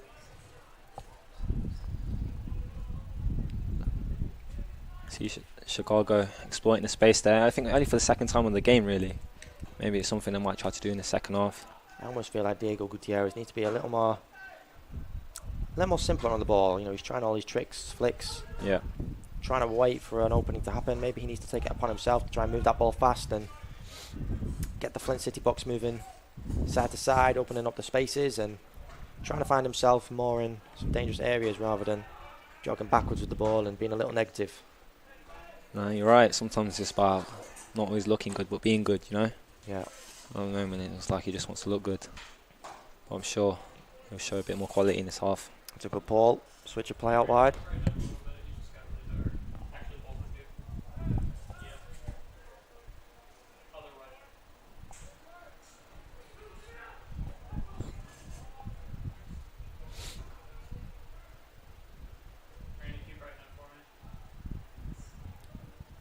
Chicago now trying to connect the passes once more as Flint City look to break.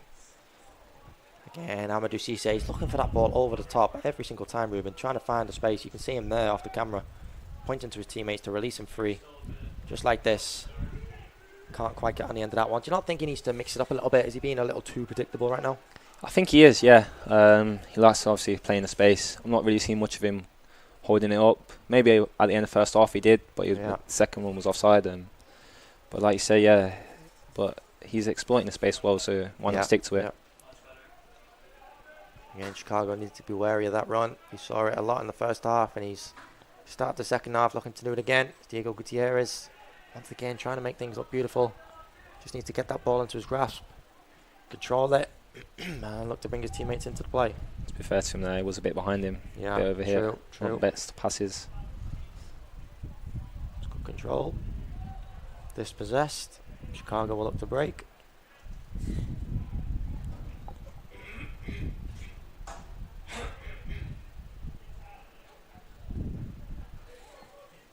Diego Gutierrez now breaking into the box, onto his right foot, goes down, penalty, Chicago. Diego Gutierrez driving into the box, trying to shift it onto his favoured right foot, gets clipped, down for a penalty. Here's a replay, as we just saw there. Oof. Oh, don't know about that one. If that was Raheem Sterling right now, he'd be all over the papers. Exactly. Well, the ref's obviously seen enough contact for him to be given a penalty there. There's no VAR at this level, right? Could be up here. Okay, do you want to give the ref a call? In my opinion, I would not give that as a penalty, but referee's seen enough contact from his position. Yeah, it was soft. Not a lot of contact, but Diego Gutierrez does well to put his body in an area where he can anticipate some contact. Goes down, and he's the man to take the penalty right now to find an equaliser in this playoff game. The referee talking to a few of the Flint City players to tie the game 1-1 in a crucial game in the 2021 USL playoffs. Diego Gutierrez scores. It's a great penalty into the top right hand corner. Very difficult for goalkeepers to stop those sorts of penalties. Here we watch a replay. Steps up, nice and simple, puts his foot through it, high and into the corner. Taken very well, very good penalty. It's exactly what Chicago needed. Yeah. Early goal. Now they can set the tone for the second half. Yep, only 5 minutes onto the clock in the second half. Tied the game 1-1. Maybe it's going to start to open the game up a little more. Maybe a few more spaces are going to start to begin to open, and let's see what teams can capitalise on that. Leading up to the goal though, a lot of space there for Gutierrez. Yeah, you cannot give a player like that much space. It's almost like the right back didn't get back and found Diego Gutierrez in a lot of space there to come into the box and shift it onto his favoured right foot. Yeah, we've seen it all season. You know, let me get my stats out here. Diego Gutierrez, that's his 8th goal of the season. You know, we've seen it so often. He was a nightmare to defend against it. Des Moines Menace when we went to Chicago, and we've seen it all season long. That right foot of his that he tries to shift his body onto. It's almost like you want to show him towards his left foot and hope it doesn't get quite a connection as he would with his right. Yeah, well, you see so far probably the two brightest players on the pitch. Gutierrez, Cisse having the biggest impact. I think at this point it's about who wants it more, you know. Yeah.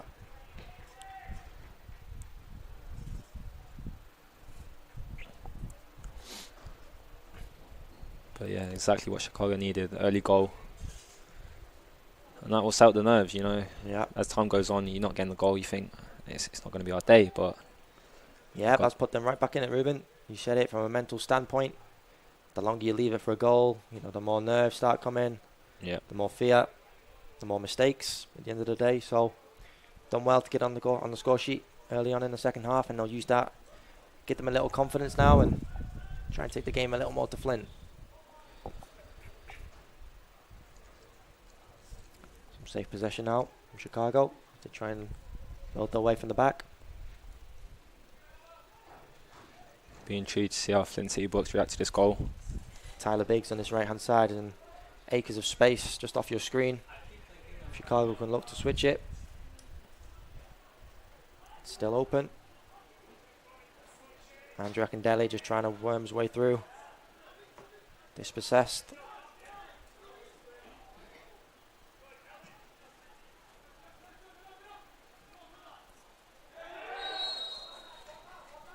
And a foul for Flint. Yeah, Robin there came in there with flying foot. As they showed a replay. Yeah, just bit of kung fu, bit of karate. I was going to call it obstruction, Ruben, but you can call it karate if you want.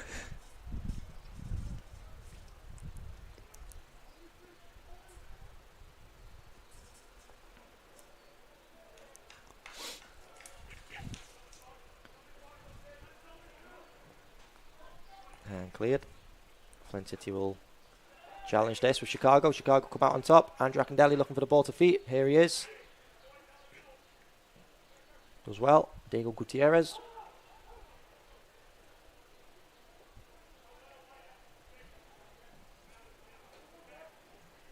And out wide. Tyler Biggs. Onto his left foot. Trying to put the cross in. Not a bad cross. A little further away from goal. Not many movements from the strikers. Chicago reset. Yeah, you see Wintermeyer there. He's dropping in deep. But the ball's been put in the box. No one's there to attack it. I feel like it should be a bit higher up in the box. Getting on the end of that.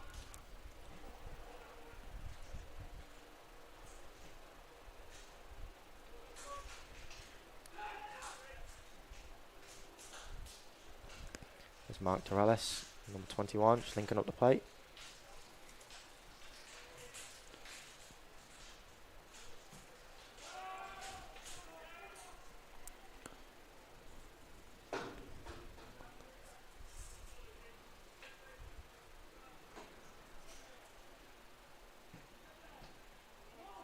See the Menace boys have arrived. Yeah, keeping a close eye on both teams. Just off your screen, the Menace here in attendance for the second half. Getting a little glimpse of what they could be up against on Sunday. Of course, the most important thing is getting that win first before looking ahead. Texas United will be doing the very, very same.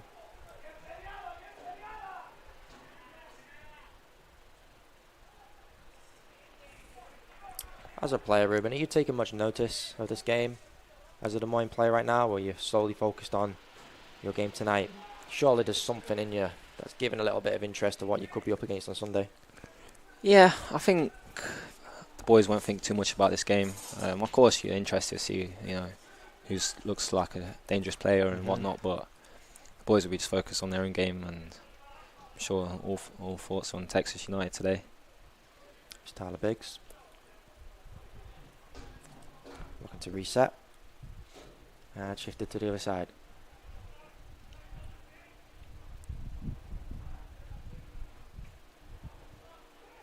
Andrew Akindelli dropping in. Receiving the ball. Can't quite control it. Wins it back. Trying to force it past his defender. And dispossessed. Chicago just trying to break the lines of Flint City.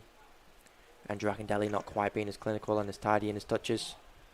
It's not quite gone with his way today. Yeah, more than capable of affecting the team. It's his 9th game today. 7 goals scored, 2 assists, so he's more than capable.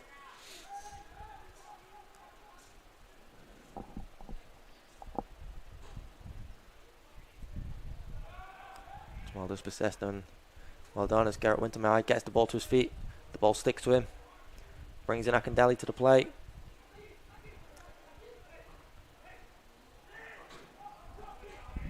Not quite the pass he was intending to make. Flint City see the ball out very well for a goal kick. Yeah, he's asking a lot there from Tyler Biggs. Yeah, Alan Kehoe does very well there just to use his body and watch the ball out go out. Flint can reset, get some bodies up the field. As we noticed there, Dylan Borchek, Henry Sanchez swapping sides again. Henry coming out to his left-hand side of the front three. Amadou Cisse down the middle. This is the quietest he's been. Past 5 or 10 minutes of the half. Chicago look to break now down the right-hand side. Almost 15 minutes into the second half, and I think Chicago clearly been the better side of us. Yeah. Logan Paws would definitely be happy with how his teams came out. It's well done there from the midfield. Breaks into Diego Gutierrez, who will drive into the box. 2v1 almost now. Can't quite connect his pass. Not much of a press, not much of a reaction from him. Now there's a little pressure from Chicago as Flint work their way out. And the goalkeeper's forced to kick it high, wide, and out of play. Approaching your 60-minute mark, we see Des Moines Menace and Texas United there, out of your screens. Arriving at the game, we'll be looking to get a little glimpse as to what they could be expecting to play on Sunday. Of course, the winners of tonight will play the winners of this game today. 7 p.m, your late kickoff for part 2 of the first round of the USL 2 playoffs in the Central Conference. There's Amadou Cisse. Both teams there expecting the ball to go out. Just trickled across the line and go out. Cisse took advantage of that.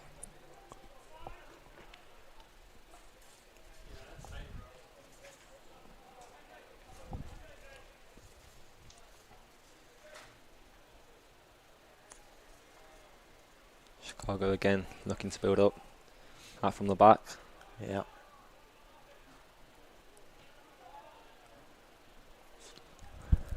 Two teams on form.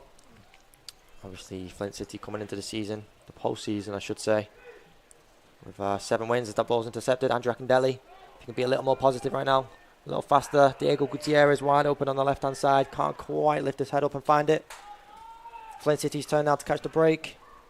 Henry Sanchez can't quite get around his player in time. Goalkeeper hurt. Play keeps going. Not too sure what's going on right now. Referee late to blow the whistle. We just watch a replay. Yeah, I'm not too sure what the goalkeeper's asking for there. Don't see much contact in that. No, not at all. Henry Sanchez just working his way around the defender and trying to poke it past the goalkeeper. Didn't see much contact. It's been a common theme in these last 2 games we've seen of him. Yeah, I don't know what his game is. I mean, very talented goalkeeper, but don't know what he's looking for right now. It must be that number 3 on the back of his shirt. Should have been an actor. Yeah.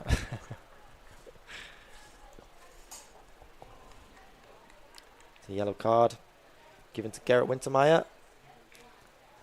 He's not happy. No, nothing to do with that situation. Other side of the field of play. Not too sure what he's doing. Running 50 yards to get involved in that.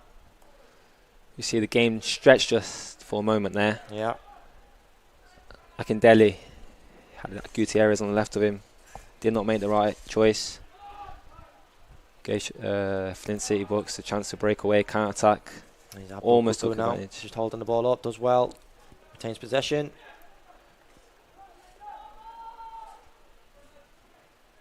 Good play. Into the midfield. Switches out wide. Misread.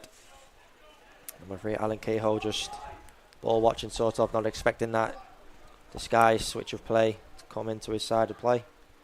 And now Chicago will look to retain possession, stepping into midfield, and will most certainly try to get those front 3 moving and on the ball. Missed out Garrett Wintermeyer, trying to play over the top. Andrew Akindelli, not quite pulled off. I feel like I expected more out of the front 3 from Chicago. You know, Diego Gutierrez created the goal, executed the penalty. Andrew Akindelli, you've seen him, you know, get on the ball a little bit, Ruben, but you know, his touch, his control, maybe his decision making, his aggression going forward, kind of being a little behind my expectations, Ruben. Yeah, definitely. I think looking at his stats, you'd expect more from him. He's got 7 goals in 8 games. Yeah. Contributing as well with 2 assists there. But it's not quite been his day today, but players like him, they can change it like that, you know. Yeah, plenty of minutes as well. You know, 930 minutes out of the 8 games that we have on record. Today being the 9th. You'd expect him to be firing. He's got the stats to show it. You know, he's getting on the ball. He's finding himself in some good areas. Just needs to be a little more punishing with his movements and his execution. His final delivery, his final product. Flint City look to clear. Amadou Cisse once again running in behind, receives the ball onside, pulls the trigger and goes wide for a goal kick. Left himself isolated up there. Amadou Cisse didn't have much more of an option other than to try and shoot. And I don't know if you remember Peter Crouch for Liverpool back in the day, pulling off one of them. Yeah, of course you'd mention him, wouldn't you? Of course. I guess looking at the replay, it's probably the right option. He didn't have much help up there. If you're watching Peter Crouch, I'm sorry we can't quite copy that from back in the day. What a player. I'm sure he's watching. I'm sure he is. Yeah. Also, if you want me on your podcast, just give me a ring, mate.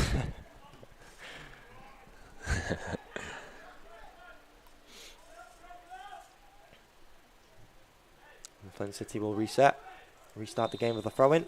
The referee asks him to take a few steps back, which I'm sure he's going to take a few steps forward.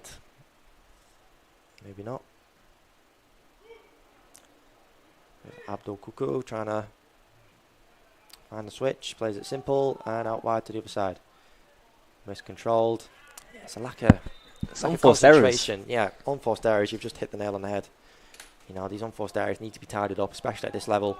Moving into the further advanced stages of the tournament, they're going to be coming up against some real tough teams, and yeah, those unforced errors need to go. We've just seen Andrew Akindele there, not being his day today. Ruben, right. Out of the game. I didn't see what number came on. Don't know if you caught it, but Andrew Akindele exits the field of play. Didn't quite offer the threat we've seen him offer so much this season. Yeah, he's been replaced there by number 14, Christian Marquez. I think he's a winger there. Yeah.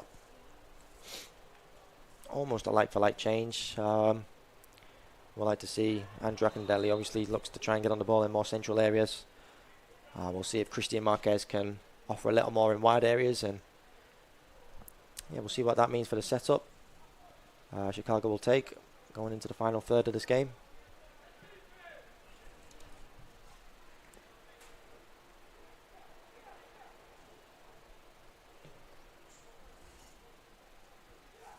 Ball whipped in. Flint City inside the Chicago box. Once again, Amadou Cisse just offside there. Linesman has his flag up. Referee sees it and gives the free kick. Alan Keogh there made a good run. Not the best of crosses, but he was looping, kept it in. Yeah. Chicago once again will play up from the back. It's been a very slow game today, Ruben. Not a lot of intensity, not a lot of desire. Maybe it'll step up and some teams will start committing with a few more risks. Yeah. Going into the last 20, 25 minutes. Or we'll be going to overtime here today. That is a possibility, of course. Extra time, penalties. There has to be a winner tonight. We need a winner to head into the next round. That will be played this Sunday at Valley Stadium in Des Moines. And they will face the winners of tonight's game between the Des Moines Menace and Texas United. Texas, of course, we have to give credit to them to be here tonight. There was signs of them being down and out. But had a good run in the last few games. Managed to find themselves, pick up some points, and get them in a position where they can qualify here and come to Des Moines as the number 8 seed. Yeah, they're unbeaten in the last 3 games. I think it came down to the last game of the season for them to qualify. Yeah. So I'm sure they'll be confident off the back of you're that. looking there, the first half of the season, a loss, a tie, a loss. You know, 1 win coming out the first 5 games. And then you see there halfway mid-season they beat the very talented Mississippi Bria.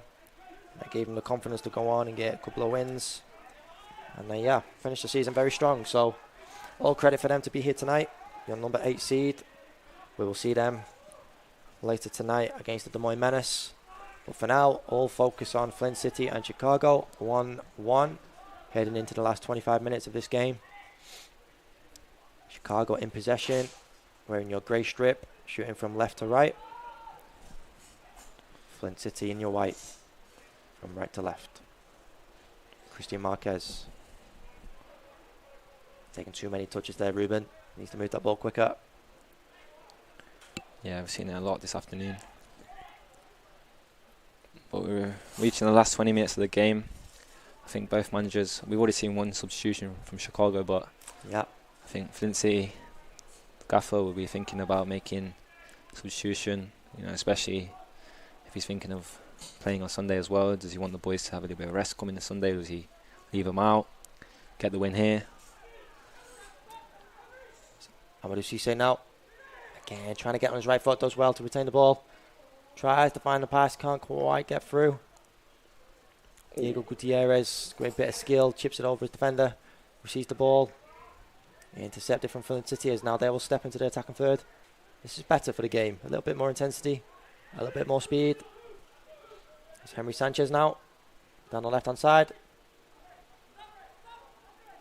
We've seen his power, his pace, his technical ability. Gets overshadowed almost by the stats of Amadou Cissé and his goals. Yeah. The cross comes in. Oh, that was very close. Good cross. The opportunity was there for Mujab Marana. If he could have just made contact with the head and directed that towards the goal, that would have been a great opportunity to put his team 2-1 up. Excellent ball there from Kia. Just couldn't quite find the connection with the header.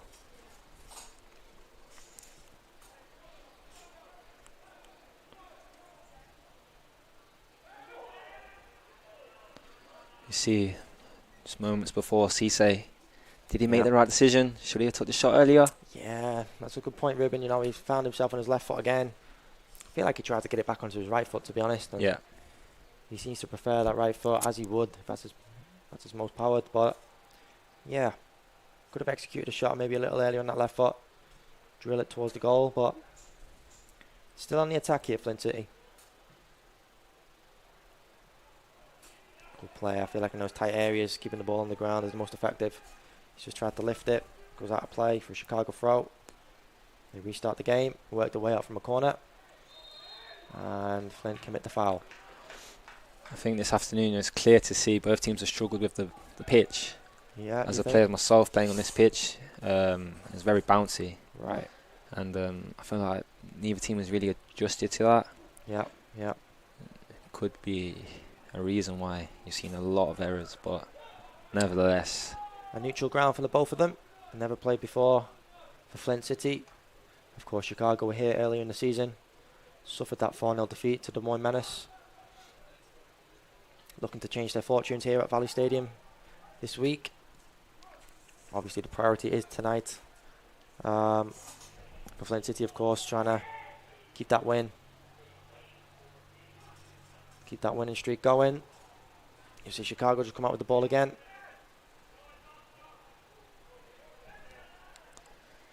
You see Matthew Finley there just trying to link up in the final third of the pitch. Yep. Tried it a lot this afternoon.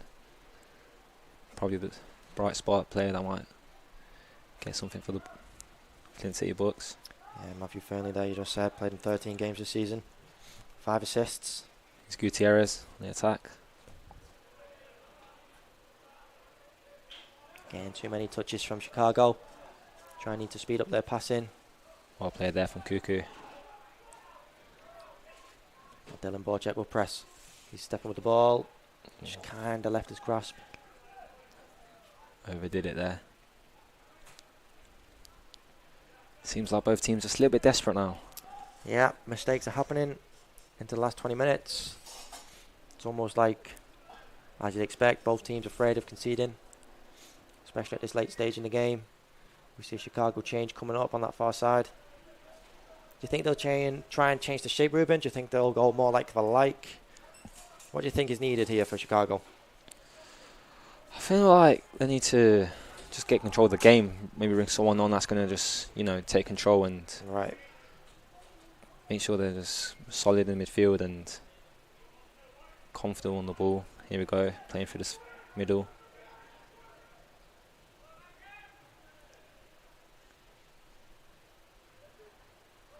Play starting to develop now for Chicago.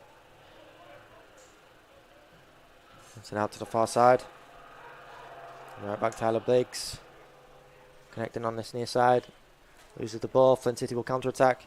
Good play from Cuckoo in the middle, linking up with the 1-2.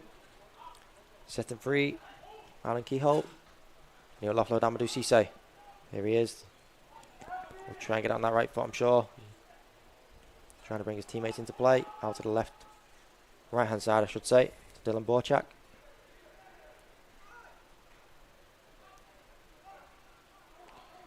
Kia there. Smart. Not to rush his decision. Yep. Kept the ball for the team. Now Henry Sanchez down this left-hand side. Alan Kehoe. Over cross. Over hit. He needed a little bit of a shout there, didn't he, Ruben? Yeah. He had a lot more time than I think he did. He thought he had. That's your goalkeeper, your teammates need to be screaming. You know that they have more time there to take the ball down and try and keep possession. There's Henry Sanchez now. Good play. Opens up the space. And a shot and out for a corner. Momentum here.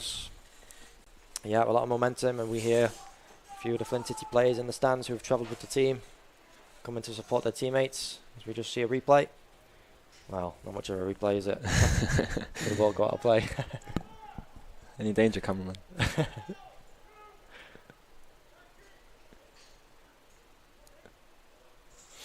Here's a set piece.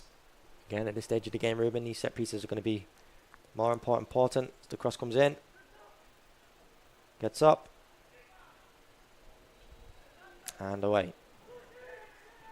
Diego Gutierrez looks for the switch. Well recovered from Flint. Alan Kehoe there. Keeping possession for his team. And Henry Sanchez will offload Dylan Borchak. In behind the defence here. 3v3. Takes the shot and scores! What a celebration to finish that off.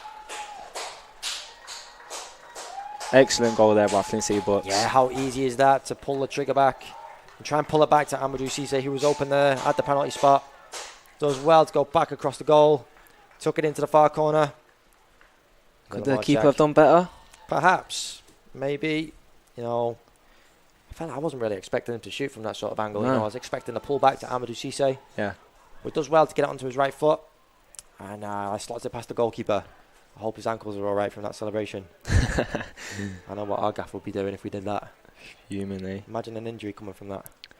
And that is Dylan Borchak, first goal of the season. He's gone down off the ball here, Dylan. Maybe he landed funny in the celebration. Is he asking for a substitution here? You're joking. Was it off the celebration? Tell me it isn't. Not too sure. He's asking for the substitution. He's assisted off from his trainer. Nevertheless, he's put the Flint City Bucks into the lead here. There it is again. Finds his way in behind the back line. Finds himself in a lot of space. So he had every right to take that shot on. You know, he only had his eye for goal. You see him look up. Find that bottom corner. Puts his team ahead. Heading into the last 15 minutes of the game. Comes back onto the field here, Dylan Borchak after scoring the goal. Asking for the substitution. So he must have a little issue going on, whether that's from the backflip celebration he's just tried or something else. And we're up and running again here. 15 minutes to go in this USL 2 playoff between Chicago and your Flint City Bucks. Flint City 2-1 up after a Dylan Borchak goal. Amadou Cisse in the first half. Adding the first of the two. Chicago coming back early in the first half with a penalty from Diego Gutierrez. Henry Sanchez with the pace in behind. Pass just behind him. Yeah, comes back into his right foot, pulls the trigger. Off the post. Amadou Cisse recovering that inside the box. Not a lot of options. Comes it back to Dylan Borchak. I felt like that was an opportunity that came out of nothing, Ruben. Yeah, Flint City Bucks here looking to kill the game. Yeah, Chicago conceding a goal and now on the ropes a little bit. The cross comes in. No reaction from Amadou Cisse. I've been impressed with Henry Sanchez today. You know, all eyes have been on Amadou Cisse for his goals, for his pace, for his runs in behind, but Henry Sanchez on this ball, coming in from the outside, cutting in onto his right foot.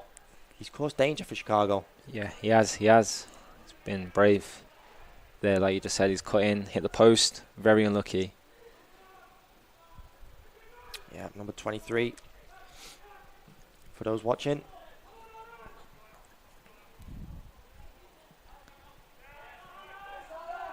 And Chicago get a throw in the attacking third. We're just going to see a replay real quick.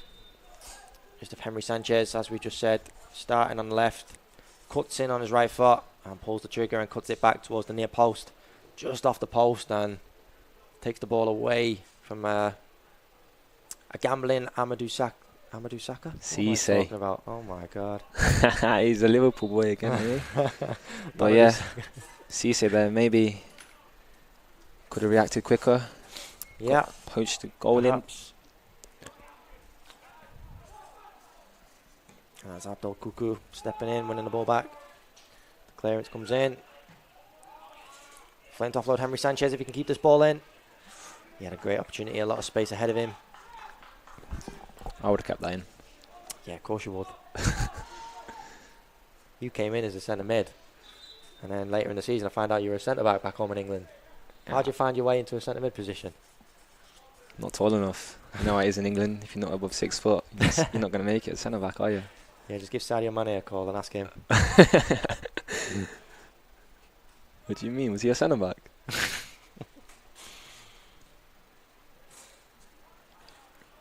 think Jamie Carragher would have a few words to say.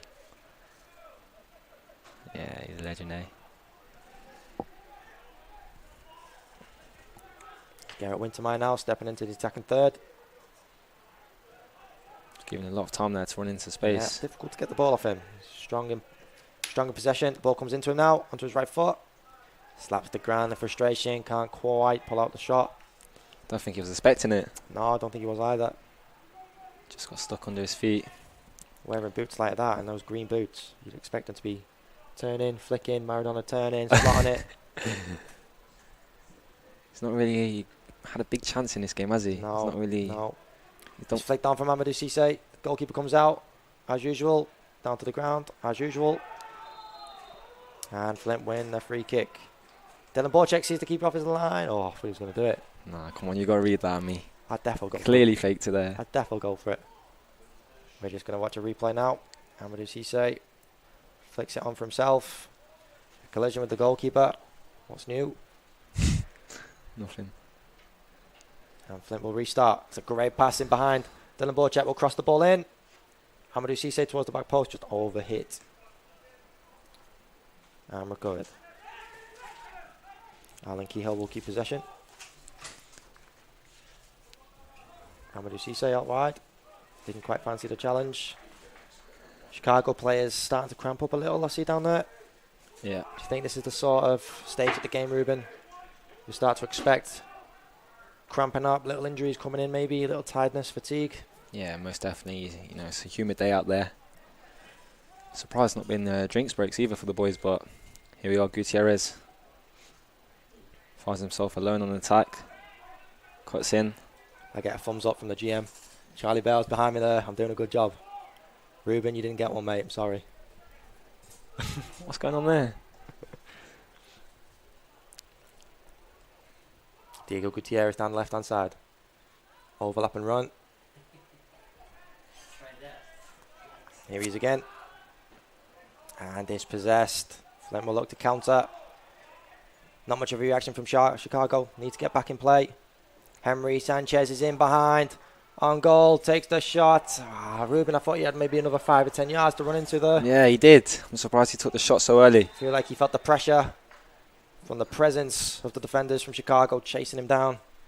Again, Gutierrez losing the ball in the edge of the box. Here's the replay. We find himself there in behind. Yeah, you know. He's just dragged in, he? There is a centre back coming from left-hand side. Maybe got on his head a little. Maybe rushed the shot. Yeah. It was a great ball there by Finley, though. As we see some of the players cramping up. As we just take a little recap. 2-1. Heading into the last 10 minutes. Your Flint City Bucks taking the lead. After Dylan Borchak finding his way through in behind the right-hand side and slots the ball past the goalkeeper into the left-hand side corner. We're ready to restart here. Chicago with their last push to keep themselves alive in this year's USL League 2. Flint City just made a substitution there. Oh, he did? Yeah. Just Cissé coming off for number 20, Fernando Garcia. So yeah, it's a risky one, Ruben. You know, a player with Amadou's quality. You know, heading into the last 5-10 minutes. Is it a case of just keeping him safe, heading into Sunday? Trying to protect him? Yeah. I think the Flint City Bucks manager is expecting the boys to see this out now. It's a risky one, because imagine, you know. It is, yeah. It is. Still 5-10 minutes, a little early to be taking a player of that quality off.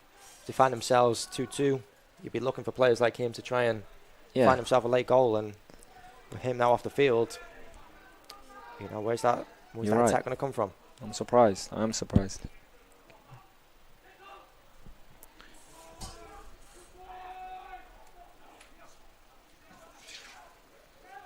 Fernando Garcia coming on in his place.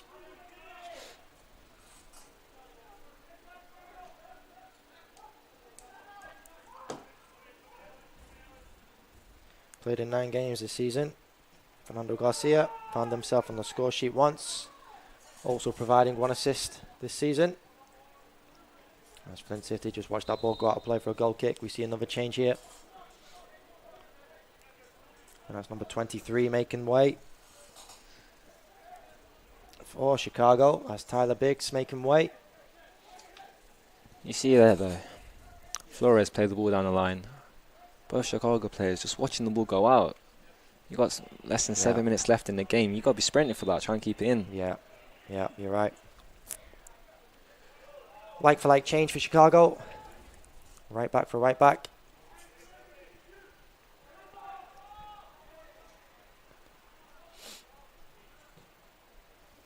And the cross comes in. The cross? Why am I calling a goal kick a cross? Oh my god. Yeah, someone found me a new partner. Henry Sanchez with a great ball. Splitting 2 defenders. Cross comes in from the right hand side. Cleared from Chicago. And you'll see this out for a throw in. Flint City, no rush to take the throw in here. No, 5 minutes on the clock, Ruben. Or maybe they are. Surprised they'll kick actually so quick.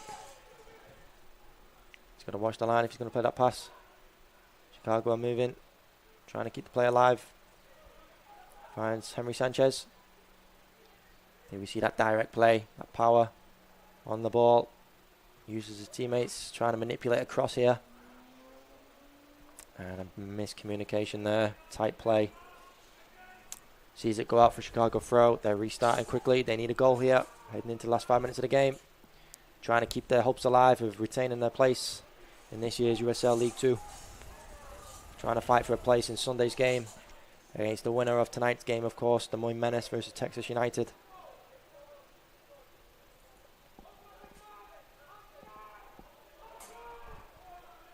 And is that a corner? Yep, it's a corner kick. Flint going to send the big boys up, you think? Centre backs? Don't seem like it. George Proctor there, just happy to sit on the halfway line. Yeah, I think I see one go up, one stay back. You can understand under the circumstances. A couple of minutes left of the half. A couple of minutes left of the game, I should say. As long as it stays 2-1. No rush to take this at all.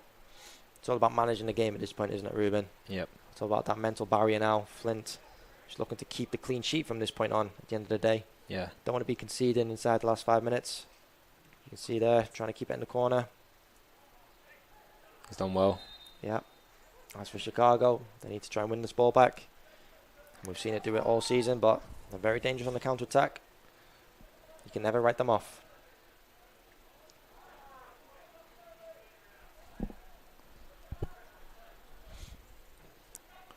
Flint just looking to keep the ball. The cross comes in from a deeper area into the box, a dangerous area. The ball does cross the line, but a foul on the goalkeeper. I feel like the goalkeeper's being fouled more than any other player on the field. You're not wrong. We just see a replay come in there. Dangerous cross into a dangerous area. Yeah, fair play. It was a free kick. Yeah, it was a foul. Do commit the foul, but has every right to go for it. To go for that, yeah. Chicago looking to play now. Most important thing I think for Chicago right now is not to panic, you know, not to force the play, not to try and create something that isn't there. It's all about keeping possession, creating opportunities, finding the spaces and executing when those opportunities come. Well, is it the right time to play through the gaps? I feel like at this point in the game you've got to go a bit more direct. Yeah, perhaps, yeah, you're right. Like that. There you go. Yeah. Winning free kick. Garrett Wintermeyer there. Feeling the contact, feeling the push. He's got to be careful what he's asking for right now. He's already on a yellow card. Not the smartest of decisions there from Cuckoo, giving away a cheap free kick. They've played it. Oh, we've got 2 balls on the pitch here.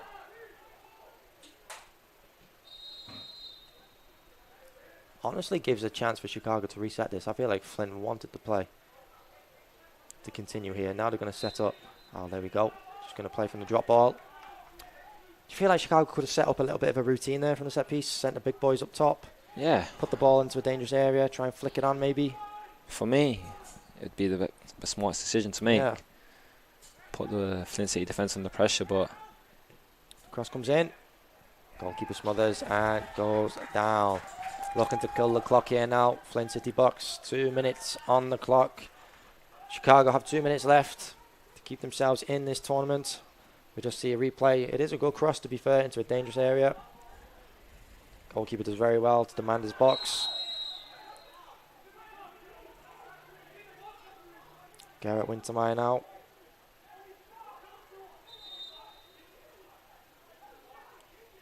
I feel like the goalkeeper came out of his box there. Is that right?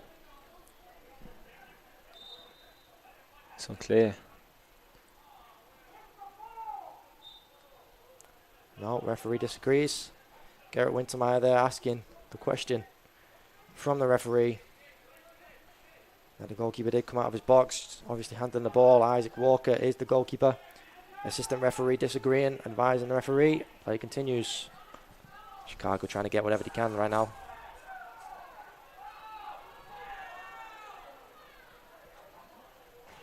George Proctor there falling over. Yeah, frustration's running wild now from both teams. Flint just desperate to get this over the line.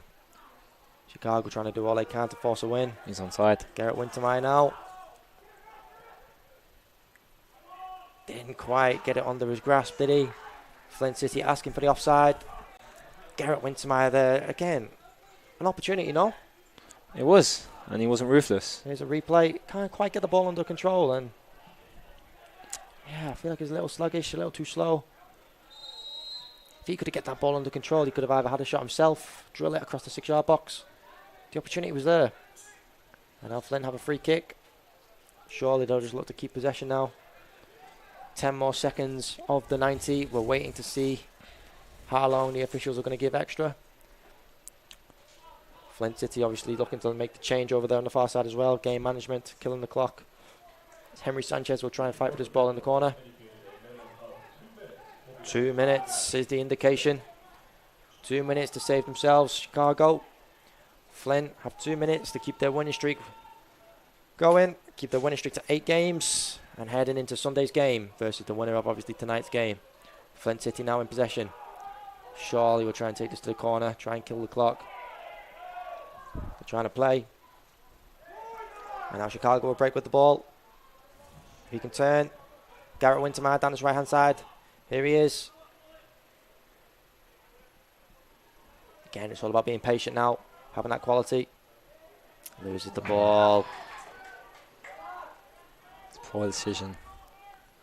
He's offside there, Henry Sanchez.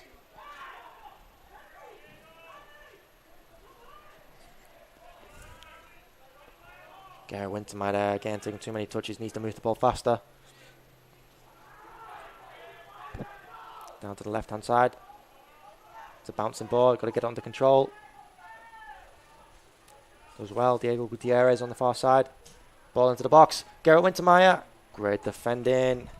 From your number 2, Jacob Erlinson. I think that would have kindly fell there to Wintermeyer. You think, can you get in front there? Oh, it's great pressure. Comes away with the ball. Counter attack. There's only one defender back. Henry Sanchez is available on the back post. It's 3-on-1. 3-on-1. Ball comes across. Henry Sanchez scores. And that's the game. That's the game over. Misses that first chance. It's a great save, to be fair. Although he does kick the ball straight at Paul Cruz, as we just maybe see a replay. Here we go. No, that's just a celebration. Here it is. Counter attack there. 3-3-1. As you said, Ruben. Ball comes across. First shot straight at the goalkeeper. Can't quite keep hold of it. Second time lucky there, like the replay. Yep, Henry Sanchez picking up his own pieces, putting the ball away. Makes it 3-1 to Flint City Bucks. Probably no more than a minute left.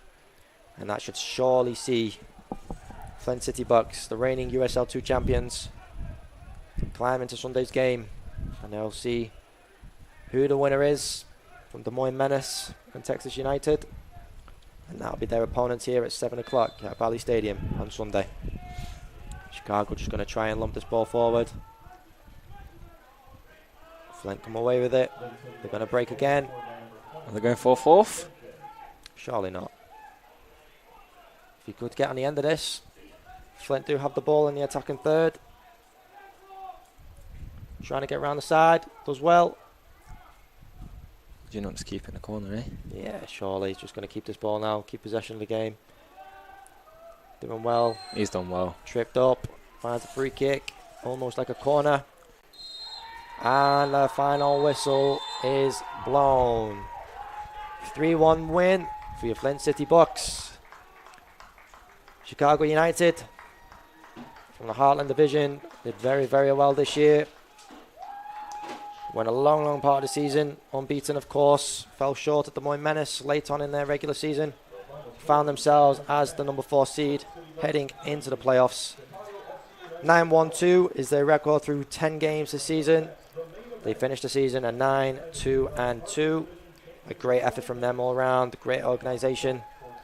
Good luck to them in the future. I'm sure we'll see them again next year. As for Flint City, on they go to Sunday's game. I'm sure they'll be sticking around to see who they'll be playing. It's between Texas United and Des Moines Menace. Kickoff comes at 7 o'clock tonight. We'll take a short break perhaps, give a little review for this game and what's to come ahead. Halo Burger is about tradition that began 97 years ago.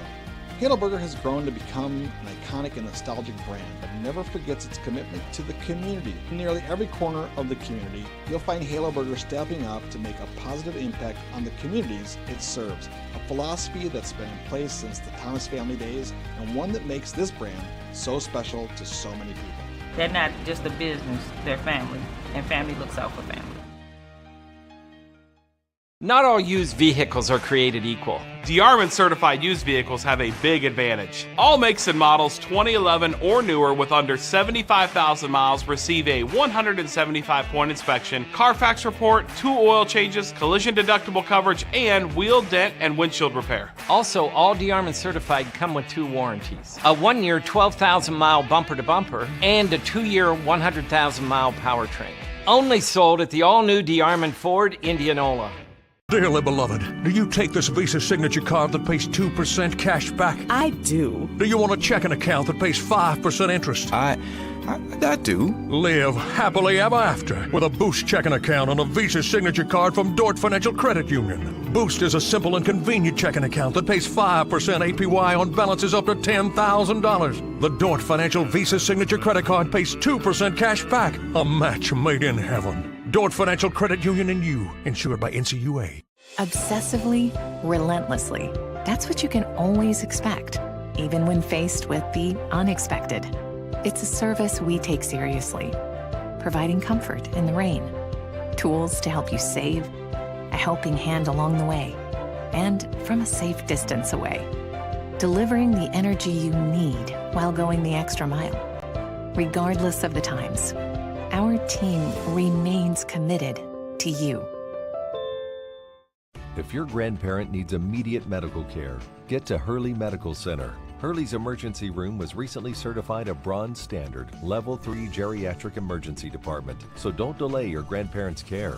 Your grandma is safe at Hurley. Welcome back to Valley Stadium.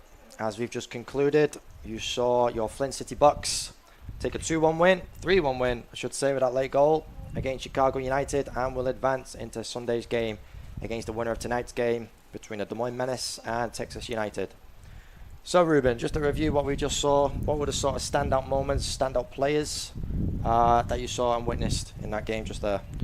Yeah, well, 40 deserved win there, I think, for Flint City Bucks. You've seen Cisse contribute there with a goal in the first half, took the lead. And then fair play to Chicago, came out second half, got the early goal, got himself back into the game. They did, yeah. But Flint City Bucks, resilient enough to see the game out stronger than Chicago. 2 late goals. And, yeah, deserved win. Yeah, Henry Sanchez, incredible down this left-hand side. Dylan Borchek down the other. We saw them change a lot throughout the game, you know, swapping sides from right to left. Both of them got on the score sheet in the end. Dylan Borchek, of course, had in the second. Amadou Cisse did get the first, and then of course Henry Sanchez at the end there. So they advance into Sunday's game against obviously the winner of tonight, Texas United and Des Moines Menace. We have the lineups in front of us from your Des Moines Menace. Similar setup as you've seen before. We'll go for Ethan Bandry in goal, of course. Obviously Holden Trent played a lot of the games in the season. an injury for him. Had to return back to his college. So Ethan Bandre is going to look ahead at his team. See a couple of names in there. Neil Ayats, Seb Andresen, of course, one to look for. Yeah. Played very, very well towards the back end of the regular season. What are we going to expect from Des Moines Menace? Obviously, we know them so well. You're their teammate. Yeah. What are they talking about right now in the locker room? What are they doing? How are they preparing for tonight's game? Well, they're expecting, to keep the ball, high energy, and look to have a good start. First off, obviously we've got Sebo up front. Yeah, he's a good threat. He's contributed. I think last game 4 goal into the four goals. Came on 1-1.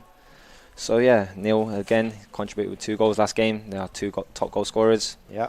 So no, the boys will be looking to show a lot of energy, and I know Mark, the gaffer, he demand a lot from the players. Yeah. And we just look at the Texas United roster just in front of us. 2 obviously speak for themselves with their stats this season that do stand out. Paul Manels from Barcelona, Spain. Yeah. And of course Papa Ndoye, hailing from Senegal. Of course, Paul Manels just in front of us here. The stats, we got 11 games played this season for him, 8 goals, 5 assists. Yeah. So that's 14 goal contributions in 11 games. That's impressive. That is impressive, yeah. But the Menace defence, they've got to be wary of that during scouting, leading the defence. And I'm sure he'll be switched on alongside. We got today. We got Finn and we got Alberto Suarez. So the boys, I'm sure, are experienced enough. But no, they've got to be wary of that Texas front line. And and of course Papa Ndoye is worth mentioning. 9 games, 6 goals, got 1 assist for himself. So yeah, very good stats between the 2 of them. It's almost 20 goals they're contributing to each themselves. So yeah. The thing is with the Des Moines Menace, the depth they have in the team. Obviously you've just mentioned 2 centre backs there, but you could have easily been Sivat Haugley at the back, could have very easily been Jordan Skelton, who is in the lineup today. Yeah. So that just shows you the depth in Des Moines Menace. It's almost like Texas United don't know what to expect. Yeah. As you know yourself, the squad through the Menace team is quality. So every single one of our boys can more than capable of playing that game. So it's going to be a tough one for Texas United. It is. What do you expect out of tonight's game? What's your predictions? I expect it to be a cagey game, just like we just seen. I think you can't underestimate Texas United. I know they're number 8 seed, and we're number 1 seed, but you can't judge them just off that. Playoff football, we know ourselves. Anything can happen. Anything can happen in this sport. Texas United done very, very well towards the back end of the season to get themselves here tonight. So they're on form. Yeah. Paul Manels is firing, Papa Ndoye is firing, but the Menace are also on form, obviously going unbeaten this season, apart from obviously that defeat away at Chicago. Yeah. But the Menace are going to be up for this. Texas are going to be up for this. Yeah. It's all on the line tonight. So we'll be back. Kickoff comes at 7 o'clock tonight. Me and Ruben will be back here to discuss that game. We'll see you later on. You don't want to miss this one.